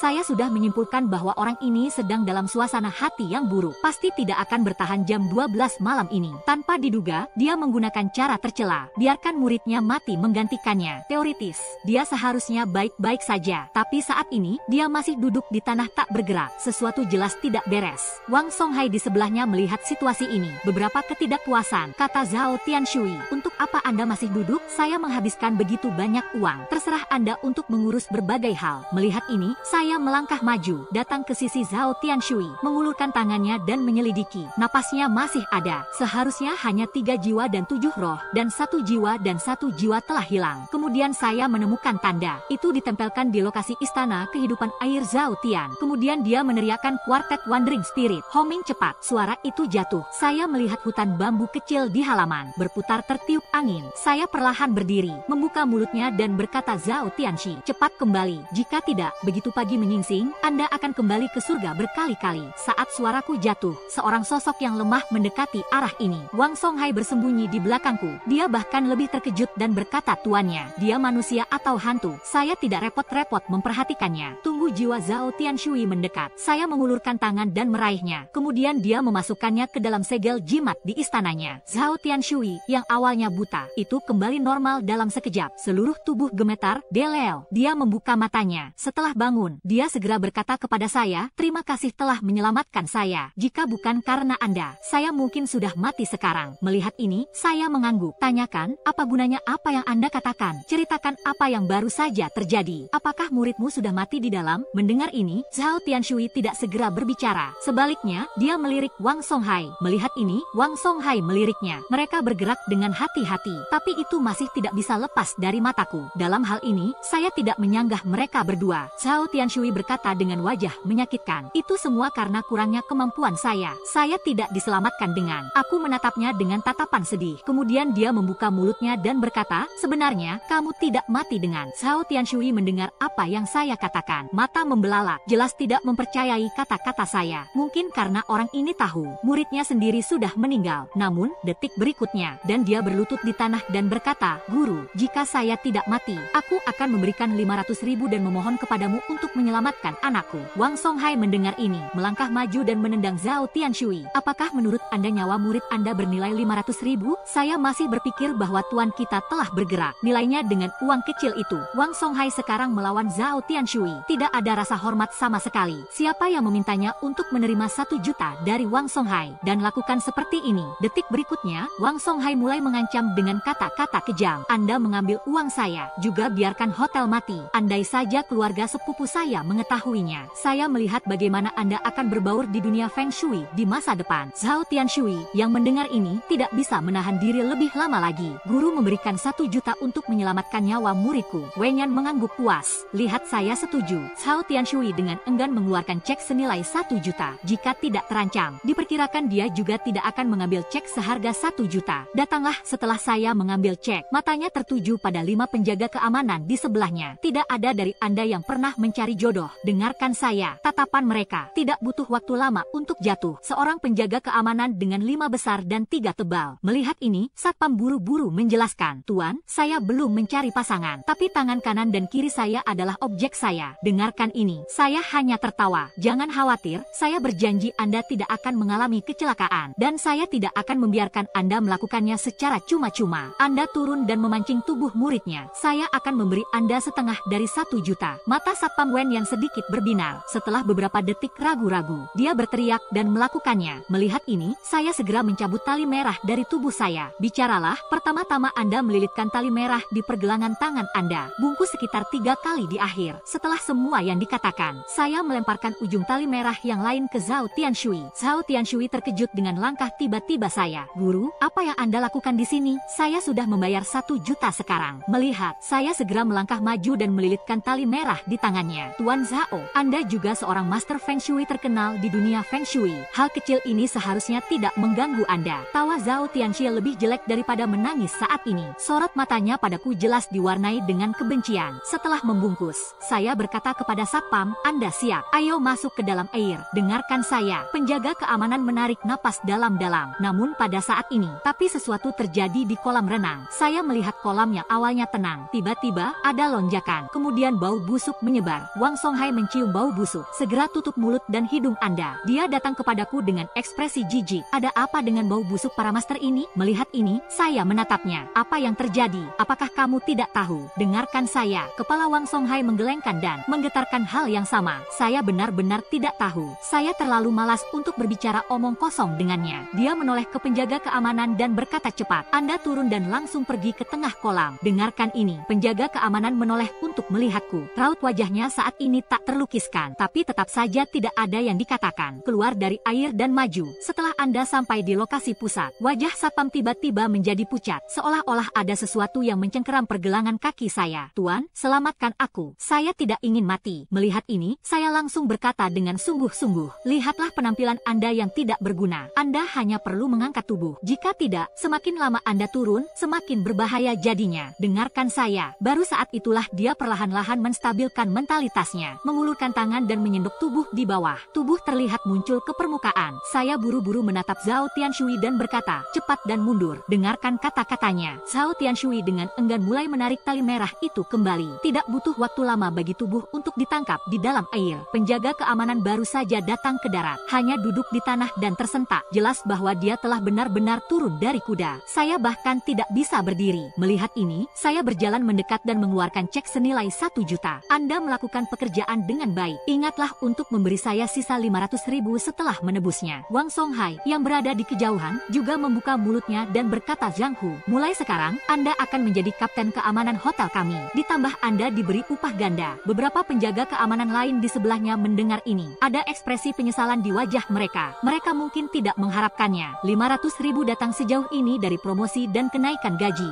Zhang Hu juga tampaknya telah pulih dari keterkejutannya. Kata-kata terima kasih tergesa-gesa diucapkan. Pada saat ini, Zhao Tianshui yang sudah lama terdiam tiba-tiba berbicara. Ada yang salah. Mayat ini sepertinya bukan muridku. Wang Songhai mendengar ini. Segera matanya membelalak. Zhao Tianshui, jangan bicara omong kosong. Mendengar Zhao Tianshui segera berkata dengan ekspresi sedih, saya tidak berani berbicara omong kosong. Tapi murid saya telah bersama saya selama 3 atau 4 tahun. Bagaimana mungkin saya tidak tahu sosoknya? Dengarkan ini. Saya tampak bingung. Tuan Zhao bukan muridmu. Anda membalikkan mayat itu dan melihatnya. Tapi Zhao Tianshui jelas sedikit cemburu. Tidak berani melangkah maju sama sekali. Melihat ini, saya menoleh untuk melihat Zhang Hu. Dia bilang kamu harus pergi dan membalikkan tubuhnya. Zhang Hu mengambil uang itu. Ini jelas jauh lebih berani. Dia menutupi mulut dan hidung. hidungnya, bergerak maju dengan cepat, membalikkan tubuh dengan kakinya. Saya melirik mayat itu, menemukan bahwa Zhao Tianshui tidak berbohong. Mayat ini memang bukan muridnya. Kemudian saya menoleh untuk melihat Tuan Wang Zonghai. Begitu banyak orang telah meninggal di hotel Anda. Dengarkan saya. Wang Zonghai segera mulai menjernihkan master hubungan. Anda tidak bisa berbicara omong kosong. Saya juga baru saja mengambil alih hotel. Orang mati di hotel tidak ada hubungannya dengan saya. Kemudian dia berkata lagi dengan ekspresi cemas, "Guru, mari bantu saya mengetahuinya. Kalau tidak, saya benar-benar tidak bisa membuka hotel ini. Saya tidak bisa menjelaskannya lagi kepada keluarga sepupu saya." Saya melangkah maju dan melihat sekeliling mayat itu. Dilihat dari fisiognomi mayat, sepertinya orang tua. Jadi orang ini bukan murid Zhao Tianshui, bukan Liu Hao. Pada saat ini, suara Zhao Tianshui tiba-tiba terdengar. "Saya baru saja memberikan 1 juta. Kamu berjanji untuk menyelamatkan muridku." Implikasinya adalah bahwa saya mengambil uang itu dan tidak melakukan apa-apa. Wenyan, aku hanya tersenyum. Taruh saja hati Anda di perut Anda. Selama dia masih hidup, aku yakin aku akan membangunkannya. Kemudian saya menghadapi Wang Zonghai. "Bicaralah dengan penjaga keamanan hotel tentang hotel Anda. Apakah ada orang yang berusia sekitar 50 tahun? Dan itu adalah sesuatu yang salah baru-baru ini." Kata-kata jatuh satu. Penjaga keamanan berdiri dan berkata, "Laoli tampaknya telah menghilang akhir-akhir ini." Wang Zonghai mendengar ini, segera berteriak dengan marah, "Anak kamu berbicara omong kosong. Laoli telah meminta cuti untuk pulang mengunjungi kerabat." Aku memotongnya untuk mendengar ini. Saya melirik Wang Zonghai, tertawa. Tidak ada pertanyaan lebih lanjut yang diajukan. Wang Zonghai melihat bahwa saya tidak mengajukan pertanyaan lagi. Tiba-tiba menghela nafas lega, "Tuan, bisakah Anda membantu kami merahasiakan masalah ini? Jika Anda memberitahu orang-orang di luar bahwa ada orang mati di sini, hotel kami pasti tidak akan bisa dibuka." Sebelum saya bisa menjawab, dia berkata kepada Satpam dan Zhao Tianshui lagi, "Anda telah mendengarnya dengan jelas. Jika berita bocor, Anda tahu konsekuensinya." Di mana penjaga keamanan dan Zhao Tianshui ini berani menyinggung Wang Zonghai. Mereka semua menganggukkan kepala dan berjanji bahwa mereka tidak akan pernah membocorkan rahasia. Pada saat ini, Wang Zonghai menatapku sambil tersenyum, sepertinya menunggu saya untuk berbicara. Aku meliriknya, dan dia membuka mulutnya dan berkata, "Aku melihatmu seperti ini. Cepat dan gunakan tali merah yang kuberikan padamu. Ikat lidah Anda. Jangan sampai Anda ingin makan dan minum bangkai nanti." Wang Zonghai setuju. Aku memberi isyarat kepada seorang penjaga keamanan di sebelahku untuk datang. "Bantu aku mengikat tali merah." Melihat ini, saya tidak memperhatikan Wang Zonghai. Sebaliknya, dia melihat ke kolam lagi. "Zhao Tianshui tampak cemas saat ini," kata tuannya. "Bisakah Anda menyelamatkan murid saya sekarang?" Saya tahu dia tidak dimaksudkan untuk menyelamatkan murid-muridnya. Sebaliknya, mereka memaksa saya masuk ke kolam renang. Dia baru saja berada di kolam renang. Pasti pernah melihat sesuatu yang menakutkan. Dan dia pikir hal yang menakutkan ini akan membunuhku. Kalau tidak, bagaimana dia bisa terburu-buru? Kalau dipikir-pikir itu, saya menoleh untuk melihat Zhang Hu dan berkata, "Saudara Zhang, aku harus merepotkanmu untuk turun lagi." Zhang Hu memiliki pengalaman dalam masuk ke air. Plus, tidak ada yang terjadi. Dia akan jauh lebih berani. Segera dia disendok ke dalam air. Tidak butuh waktu lama untuk menemukan 2 mayat lagi. Tapi tunggu sampai mayat itu diambil. Mengetahui bahwa dia masih bukan murid Zhao Tianshui. Melihat ini, saya menoleh dan melirik Wang Zonghai. Sedikit kepanikan melintas di matanya. Tidak menunggu saya membuka mulut, Wang Zonghai berpura-pura sedih dan berkata, "Tuan, itu semua adalah kecelakaan. Saya tidak tahu ada begitu banyak mayat di sana." Saya menyipitkan mata dan tidak bertanya lagi. Saya berpikir, orang ini benar-benar tidak menangis ketika dia melihat peti mati. Tidak sampai ke langkah terakhir. Dia pasti tidak akan melepaskannya. Pada saat ini, Zhang Hu di dalam air bertanya pada tuannya dengan curiga, "Apakah saya harus terus mencari?" Wenyan Zhao Tianxi mengarahkan pandangannya pada saya. "Tuan, mengapa Anda belum menemukan murid saya?" "Tidak, Anda bisa turun dan mencari tahu sendiri." Wang Zonghai juga tampak takut pada sesuatu. "Ya, Master, jika tidak, Anda bisa masuk ke dalam air dan melihat sendiri. Kami menyiapkan tangga dan tali untuk Anda di pantai." Saat itulah saya melihat Zhao Tianshui sepertinya memiliki sesuatu di lengan bajunya. Dia pasti menunggu saya masuk ke dalam air. Kalau dipikir-pikir itu, saya melihat Zhang Hu di dalam air dan melambaikan tangan saya. "Anda datang lebih dulu. Saya akan turun dan melihat apa yang sedang terjadi." Kemudian saya melompat ke kolam. Saya tidak jatuh ke dalam air, meskipun sebaliknya injak air. Operasi ini adalah keterampilan dasar dalam Feng Shui. Tetapi orang-orang di pantai melihatnya. Ada ekspresi terkejut di wajah mereka. Saya tidak peduli bahwa mereka tidak melihat dunia. Sebaliknya, dia mengeluarkan beberapa angka kertas dari sakunya. Dibuang, gambar kertas jatuh ke air, menyelam dengan cepat di bawah air. Tidak sedikit, mayat muncul kembali. Melihat Melihat ini, saya meminta Zhang Hu untuk melemparkan tali ke bawah. Tarik tubuh ke pantai. Mau tidak mau saya memikirkannya saat ini. Mengapa ada begitu banyak mayat? Tapi saat ini, saya merasakan sesuatu terbang ke arah saya. Ketika saya menoleh, saya melihat yang kuning. Bendera kecil berkibar di langit. Itu jatuh di bahu saya. Kemudian saya melihat Zhao Tianshui mencubit tangannya, melafalkan mantra dalam hati. Bantu aku tenggelam dengan cepat. Ditemani oleh mantra Zhao Tianshui, tubuh saya terasa seperti beratnya 1000 pon. Mulai tenggelam ke dalam air. Zhang Hu di pantai bereaksi, kata Tuan Zhao dengan tidak percaya. Mengapa Anda tiba-tiba menyerang tuannya? Wang Zonghai juga mengatakan sesuatu dengan polos.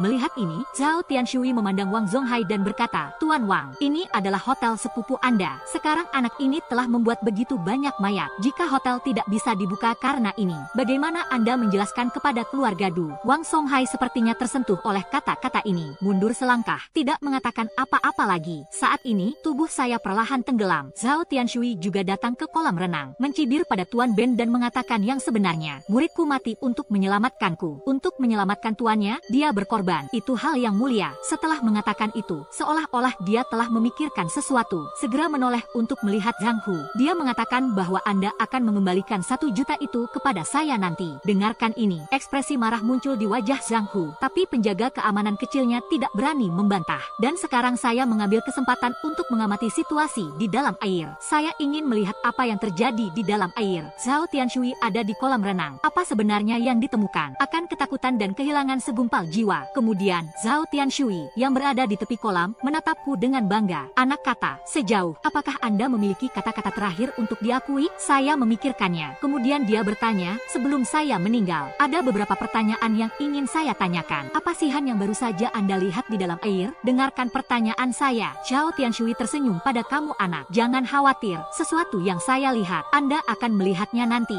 Sekarang, tubuh saya terus tenggelam ke dalam air. Saya berpikir, orang ini mengatakannya, tetapi itu tidak berarti dia tidak mengatakannya. Tepat ketika saya hendak menanyakan pertanyaan kedua, Zhang Hu sudah melarikan diri dari Zhao Tianshui. Ambil seutas tali rami dengan cepat, dan dia melemparkannya ke arah saya. Pegang talinya, aku akan menyeretmu ke atas. Namun, detik berikutnya, Zhao Tianshui mengeluarkan seorang tahanan. Pukul dadanya, segera Zhang Hu mundur beberapa langkah. Satu jatuh ke tanah dengan pistol. Darah mengalir dari sudut mulutnya saat ini. Jelas bahwa saya tidak bisa bangun lagi. Saya melihat Zhang Hu melakukan ini. Saya sangat tersentuh. Zhao Tianshui memandang Zhang Hu sambil mencibir, mengatakan hanya semut, dan saya ingin menyelamatkan orang tepat di bawah hidung saya. Itu adalah pisau yang membuka mata saya. Kemudian, dia berbalik dan menatapku lagi. Aku akan memberitahumu. Hari ini, bahkan jika Raja Surga ada di sini, Lao Zu ada di sini, tidak akan menyelamatkan Anda. Saya mengatakannya, tapi saya tidak bisa menahan keraguan di hati saya saat ini. Mengapa menunggu begitu lama? Sesuatu di dalam air belum terlihat. Namun, detik berikutnya, saya merasakan sesuatu menarik kaki saya. Saat ini, hatiku pergi ke tenggorokanku, tapi segera jatuh lagi.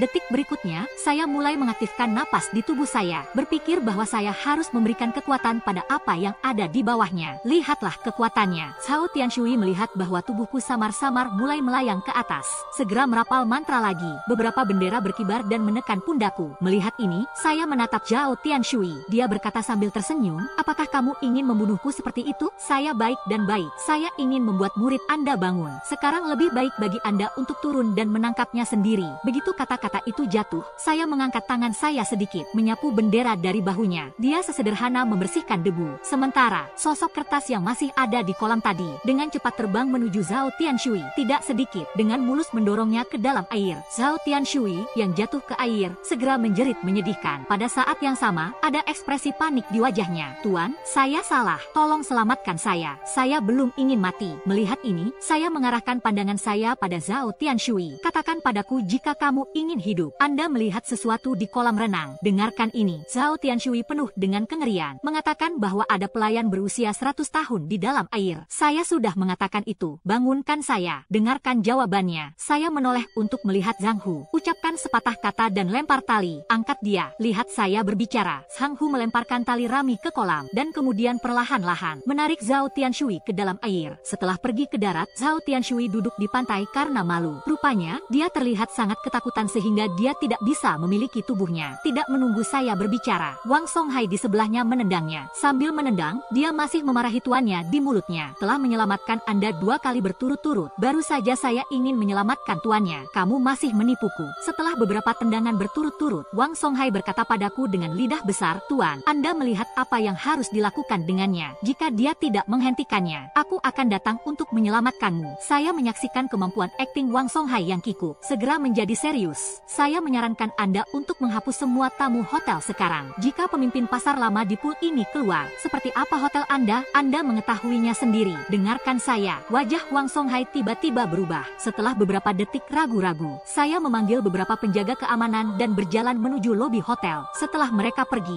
saya mengarahkan pandangan saya pada Zhao Tianshui lagi. "Anda harus tahu bagaimana pemimpin pasar berusia seabad ini muncul. Jika Anda ingin hidup, jangan katakan omong kosong sepatah kata pun mulai sekarang. Dengarkan ini." Saat dia berbicara, wajahnya tiba-tiba menjadi serius. Setelah ragu-ragu selama beberapa detik, baru kemudian dia berkata dengan suara yang sangat kecil tentang mayat berusia 100 tahun ini. "Anda harus menyimpannya untuk menjadi sukses, dan Anda harus memakan mayat untuk berkultivasi." Tidak menjawab kata-katanya. Sebaliknya, dia bertanya lagi, "Menurut Anda apa? Keluarga Du membesarkan seorang guru berusia seabad?" "Dengarkan saya." Zhao Tianshui mulai berpura-pura tidak bersalah lagi. "Tuan, saya tidak tahu apa-apa. Saya untuk sementara dipanggil oleh Tuan Wang untuk membantu." Melihat ini, saya menatap Zhao Tianshui. "Hehe, tersenyumlah. Apakah kamu ingin menahan istana dengan tanganmu? Rasakan 3 jiwa dan 7 roh Anda sendiri." Lihat senyumku saat berbicara. Zhao Tianshui tampak bingung. Kemudian, dan dia mencoba meletakkan tangannya di rumahnya. Sekitar 10 detik berlalu. Ekspresi terkejut muncul di wajahnya. "Tuan, apa yang terjadi?" Setelah dia selesai berbicara, bola mata hanya berguling-guling. "Sekali lagi, tolong lepaskan saya. Saya, Zhao Tianshui, memiliki matahari ini dan tidak tahu gunung. Aku akan memberimu 1 juta lagi. Pulihkan jiwaku." "Dengarkan ini." Aku berkata dengan nada lucu. "Apakah mungkin saya tidak melakukannya sama sekali? Anda ingat gumpalan jiwa Anda itu? Bagaimana itu meninggalkan tubuh Anda?" "Dengarkan pertanyaan saya." Zhao Tianshui dengan cepat memberikan jawabannya. "Saya hanya ingat, itu ada di dalam air." Terkejut dengan kemunculan Shikui yang tiba-tiba, tapi segera, seolah-olah dia mengingat sesuatu. Kata lagi, "Saya merasa seperti telah dimanipulasi. Seseorang pasti mencoba menyakiti saya." Saya mendengar Zhao Tianshui berbicara tentang masalah utama. Tersenyumlah dengan sadar. "Tuan Zhao, pikirkan lagi." Saat suaraku jatuh, sudah ada keributan di lobi hotel. Suara gosip terus berdering. Banyak pelanggan juga terus-menerus berjalan keluar. "Lihat adegan ini." Aku menatap Chase. "Langit akan segera cerah. Segera angkat tangan Anda dan ucapkan mantra dalam hati, dan kembali dengan cepat." Figur kertas di dalam air dengan patuh kembali ke telapak tanganku.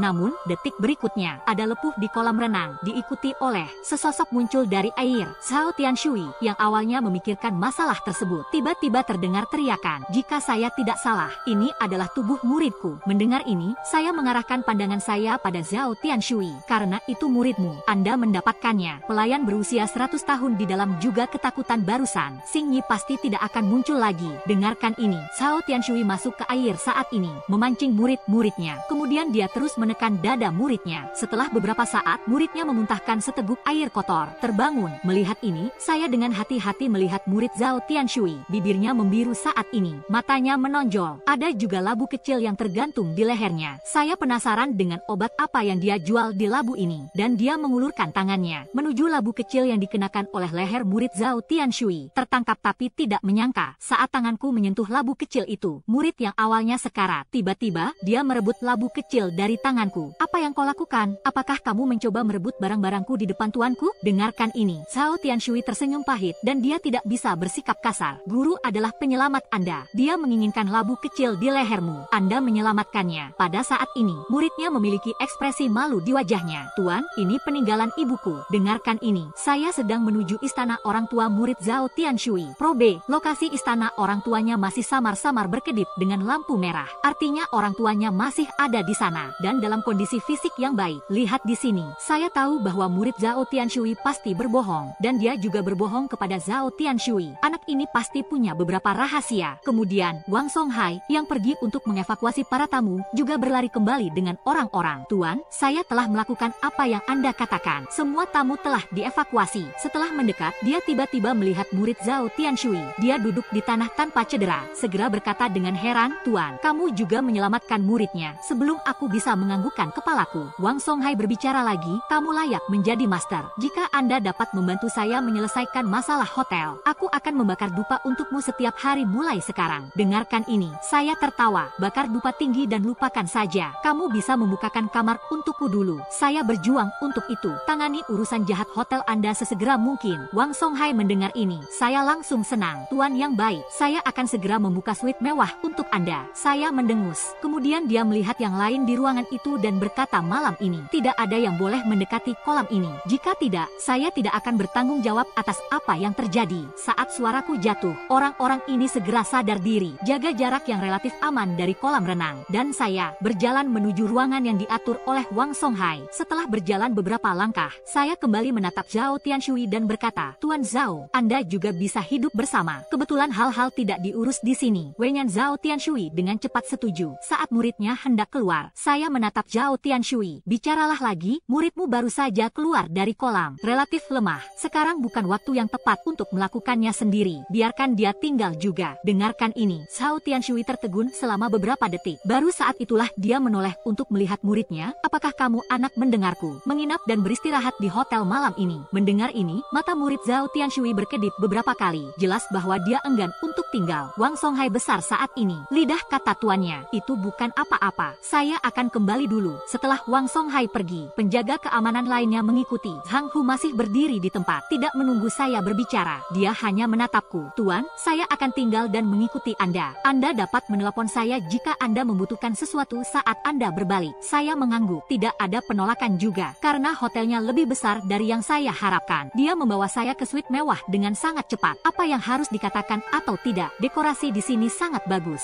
Hang Hu dengan cepat dan rajin membuatkanku teh. Dia berbicara dengan saya tentang Tuan Shang sambil membuat teh. Kamu adalah bangsawanku. Saya melihatnya terlihat naif. Saya tidak menjawab. Sebaliknya, itu sengaja mengalihkan topik. Katakanlah Anda lebih tua dari saya. Aku hanya akan memanggilmu saudara Zhang. Apakah Anda kenal seorang pelayan bernama Liu Hao? Seseorang yang mendengar pertanyaan saya. Hang Hu menggelengkan kepalanya. Kata Tuan Zhang, saya tidak mengenalnya. Tapi saya bisa membantu Anda mencari tahu tentang dia. Wenyan mengangguk. Jika Anda membuka mulut, Anda akan mendapat masalah. Kemudian, dia mulai melakukan beberapa panggilan telepon di depan saya. Beberapa yang pertama seharusnya. Saya juga dimarahi. Itu sampai panggilan kelima. Dia mulai mengobrol dengan serius. Kami berbicara selama sekitar 10 menit. Saya menutup telepon. Kemudian dia menatapku dengan gembira. Ada petunjuk. Tuan Zhang Liu Hao. Sepertinya dia secara khusus dipanggil oleh Tuan Wang sebelumnya. Sesuatu yang dilakukan selama beberapa hari. Tetapi apa yang dia lakukan tidak diketahui. Dengarkan ini. Saya yakin Liu Hao tidak keluar untuk berlatih. Jelaskan kepada Zhang Hu dan terus bertanya. Kemudian mereka bersiap-siap untuk tidur. Saya tidak tahu jam berapa keesokan harinya. Ada ketukan di pintu. Zhang Hu sepertinya terganggu dari mimpinya. Dengan marah, dia membuka pintu kamar. Dan orang di luar pintu adalah Zhao Tian. Dia terlihat sedikit aneh saat ini. Bahkan beberapa bintik aneh telah tumbuh di wajah. Zhang Hu yang melihat adegan ini berkata dengan heran. Kamu tidak tidur tadi malam. Apakah Anda melakukan sesuatu yang tidak etis? Zhao Tianshui mengabaikannya. Sebaliknya, dia berjalan langsung ke arahku. Tolong, guru, selamatkan saya. Seperti yang ada, saya mungkin tidak akan bertahan malam ini. Wen Yan berkata kepada Zhao Tianshui, labu kecil di leher muridmu. Apa yang ada di dalamnya dapat menyelamatkan Anda. Sebenarnya, dia tidak mati sama sekali. Dia hanya menggunakan sarana untuk menutupi langit. Anda pergi dan melihat apakah murid Anda masih ada di sana. Dengarkan ini. Zhao Tianshui memiliki ekspresi tidak percaya. Tuan yang baik, saya akan segera memeriksanya. Setelah 3 menit, jadi dia bergegas kembali dari luar. Muridku sudah pergi. Saya tidak bisa menelepon sekarang. Tidak menunggu saya berbicara. Dia tidak bisa berhenti melanjutkan. Murid saya seharusnya tidak memiliki masalah. Pencapaiannya dalam sihir tidak begitu tinggi. Anak itu bahkan tidak bisa melafalkan mantra meditasi yang paling dasar. Dengarkan di sini. Saya tidak akan lagi menjawab spekulasinya. Sebaliknya, bicaralah secara langsung. Sebaiknya Anda menemukan murid Anda pada jam 12 malam ini. Tanyakan hal-hal yang jelas. Dengarkan ini. Wajah Zhao Tianshui mendung. Tuan Zhang, saya berada dalam situasi ini sekarang. Saya khawatir saya bahkan tidak bisa bertahan sampai jam 12. Wenyan, saya tersenyum dan menyerahkannya kepada Zhao Tianshui. Tidak terlalu banyak untuk menagih Anda 100.000 untuk hal ini. Zhao Tianshui menatapku. Wei membeku selama beberapa detik sebelum berbicara. Tidak terlalu banyak sama sekali. Saya akan segera mentransfer Anda. Setelah dia mendapatkan jimat jiwa, itu segera ditempatkan di dada. ada untuk sesaat di wajahnya. Itu menunjukkan tampilan yang sangat nyaman. Lihat dia seperti ini. Saya dengan ramah mengingatkan saya bahwa saya merasa nyaman. Kemudian cepat cari muridmu. Tidak banyak waktu tersisa untuk Anda. Setelah Zhao Tianshui pergi, Zhang Hu bingung. Tanyakan kepada Tuan Dao Xiang, apakah menurutmu benar-benar ada yang salah dengan murid orang ini? Wei Nian mengangguk. Serius, saya pikir dia memiliki masalah yang sangat besar. Situasi kolam renang rumit. Jika Anda masuk ke dalam, Anda tidak memiliki keterampilan apapun. Ini pada dasarnya jalan buntu. Kami telah tertunda begitu lama. Setelah murid Zhao Tianshui dibesarkan, masih hidup. Apalagi, pada saat itu, figur kertas saya pada dasarnya akan diambil kembali. Tapi saat ini, tukang kertas itu membangunkannya. Ini hal yang sederhana. Orang ini berinisiatif untuk menemukan figur kertas kecil saya. Kemudian gunakan figur kertas kecil untuk diselamatkan. Dan orang ini seharusnya sangat pandai berakting. Berpura-pura bodoh. Kalau dipikir-pikir itu, saya menoleh untuk melihat Zhang Hu. Tidak ada orang di hotel saat ini. Ajak saya berkeliling hotel. Zhang Hu membawaku dan menjelaskan kepadaku sambil berjalan. Segera di lantai 32, tepat ketika saya hendak naik lift turun. Tiba-tiba, saya mendengar hiruk pikuk suara. Dengan kultivasi sihirku saat ini, selama ada angin dan rumput, itu tidak bisa lepas dari telingaku. Kalau dipikir-pikirnya, saya menatap Zhang Hu dengan curiga, apakah masih terbuka? Zhang Hu mendengarkanku. Ada ekspresi terkejut di wajahnya. Tidak mungkin. Sekarang hal besar terjadi di hotel. Lantai atas seharusnya tidak buka untuk bisnis. Saya tidak segera berbicara. Sebaliknya, dia berdiri diam dan mendengarkan lagi. Pastikan masih terbuka. Saya menoleh untuk melihat Zhang Hu. Ayo naik dan lihat. Dengarkan saya. Zhang Hu ragu-ragu dan tidak memiliki kartu itu. Kita tidak bisa naik. Hanya gesek kartu tertentu. Lift akan menunjukkan lantai 33 dan kartu itu harus ada di tangan Tuan Wang. Dengarkan di sini. Itu sadar dalam pikiran saya. Kalau begitu ayo cari Wang Songhai dulu. Setelah datang ke lobi di lantai pertama, Zhang Hu segera mengeluarkan ponselnya dan memutar Wang Songhai dari telepon dan menyerahkan telepon itu segera setelah terhubung. Saya melihat telepon di tangan saya. Dengan curiga, dia mengucapkan sepatah kata pun kepada Tuan Wang. Jika Anda punya waktu, sekarang kemarilah. Ada yang ingin kukatakan padamu. Wang Songhai di ujung telepon berkata dengan lidah besar. Tuan Xiang tidak bisa melakukannya sekarang. Soalnya, bisakah aku datang di malam hari? Dengarkan ini. Saya menjawab dengan ringan, oke, jika hotel tidak terburu-buru untuk dibuka. Tidak apa-apa jika kamu tidak datang. Kemudian saya menutup telepon. Saya menyerahkan telepon kepada Zhang Hu. Benda ini cukup mudah digunakan. Lihat apakah Anda bisa mendapatkannya untuk saya. Dengarkan kata-katanya. Ekspresi terkejut melintas di mata Zhang Hu. Tapi segera itu menunjukkan tampilan yang menyanjung. Kehabisan. Setelah Zhang Hu pergi, saya naik lift lagi. Letaknya di lantai 32. Saya menemukan kamar yang cocok. Aktifkan napas dalam tubuh. Gerakan tangan Anda dengan lembut. Begitu saya mendorong pintu, pintu terbuka. Setelah memasuki ruangan, saya mengeluarkan sosok kertas kuning. Jepit di antara jari-jari Anda. Dengan dewa primordial saya menjadi manusia kertas utama. Taixiang Laojun sama cemasnya dengan hukum. Untuk sesaat, cahaya samar keluar dariku. Setelah cahaya, sentuhan semangat primordial saya dengan cepat memasuki sosok kertas. Awalnya, tidak ada gerakan sosok kertas. Itu langsung hidup, mulai melompat ke tanah. Kemudian Genshin Impact saya mengontrol manusia kertas kuning. Dia berjalan keluar jendela. Sosok kertas memanjat jendela. Tidak butuh waktu lama untuk menemukan celah. Saya baru saja akan mengendalikan sosok kertas tapi saat ini, saya merasakan paksaan.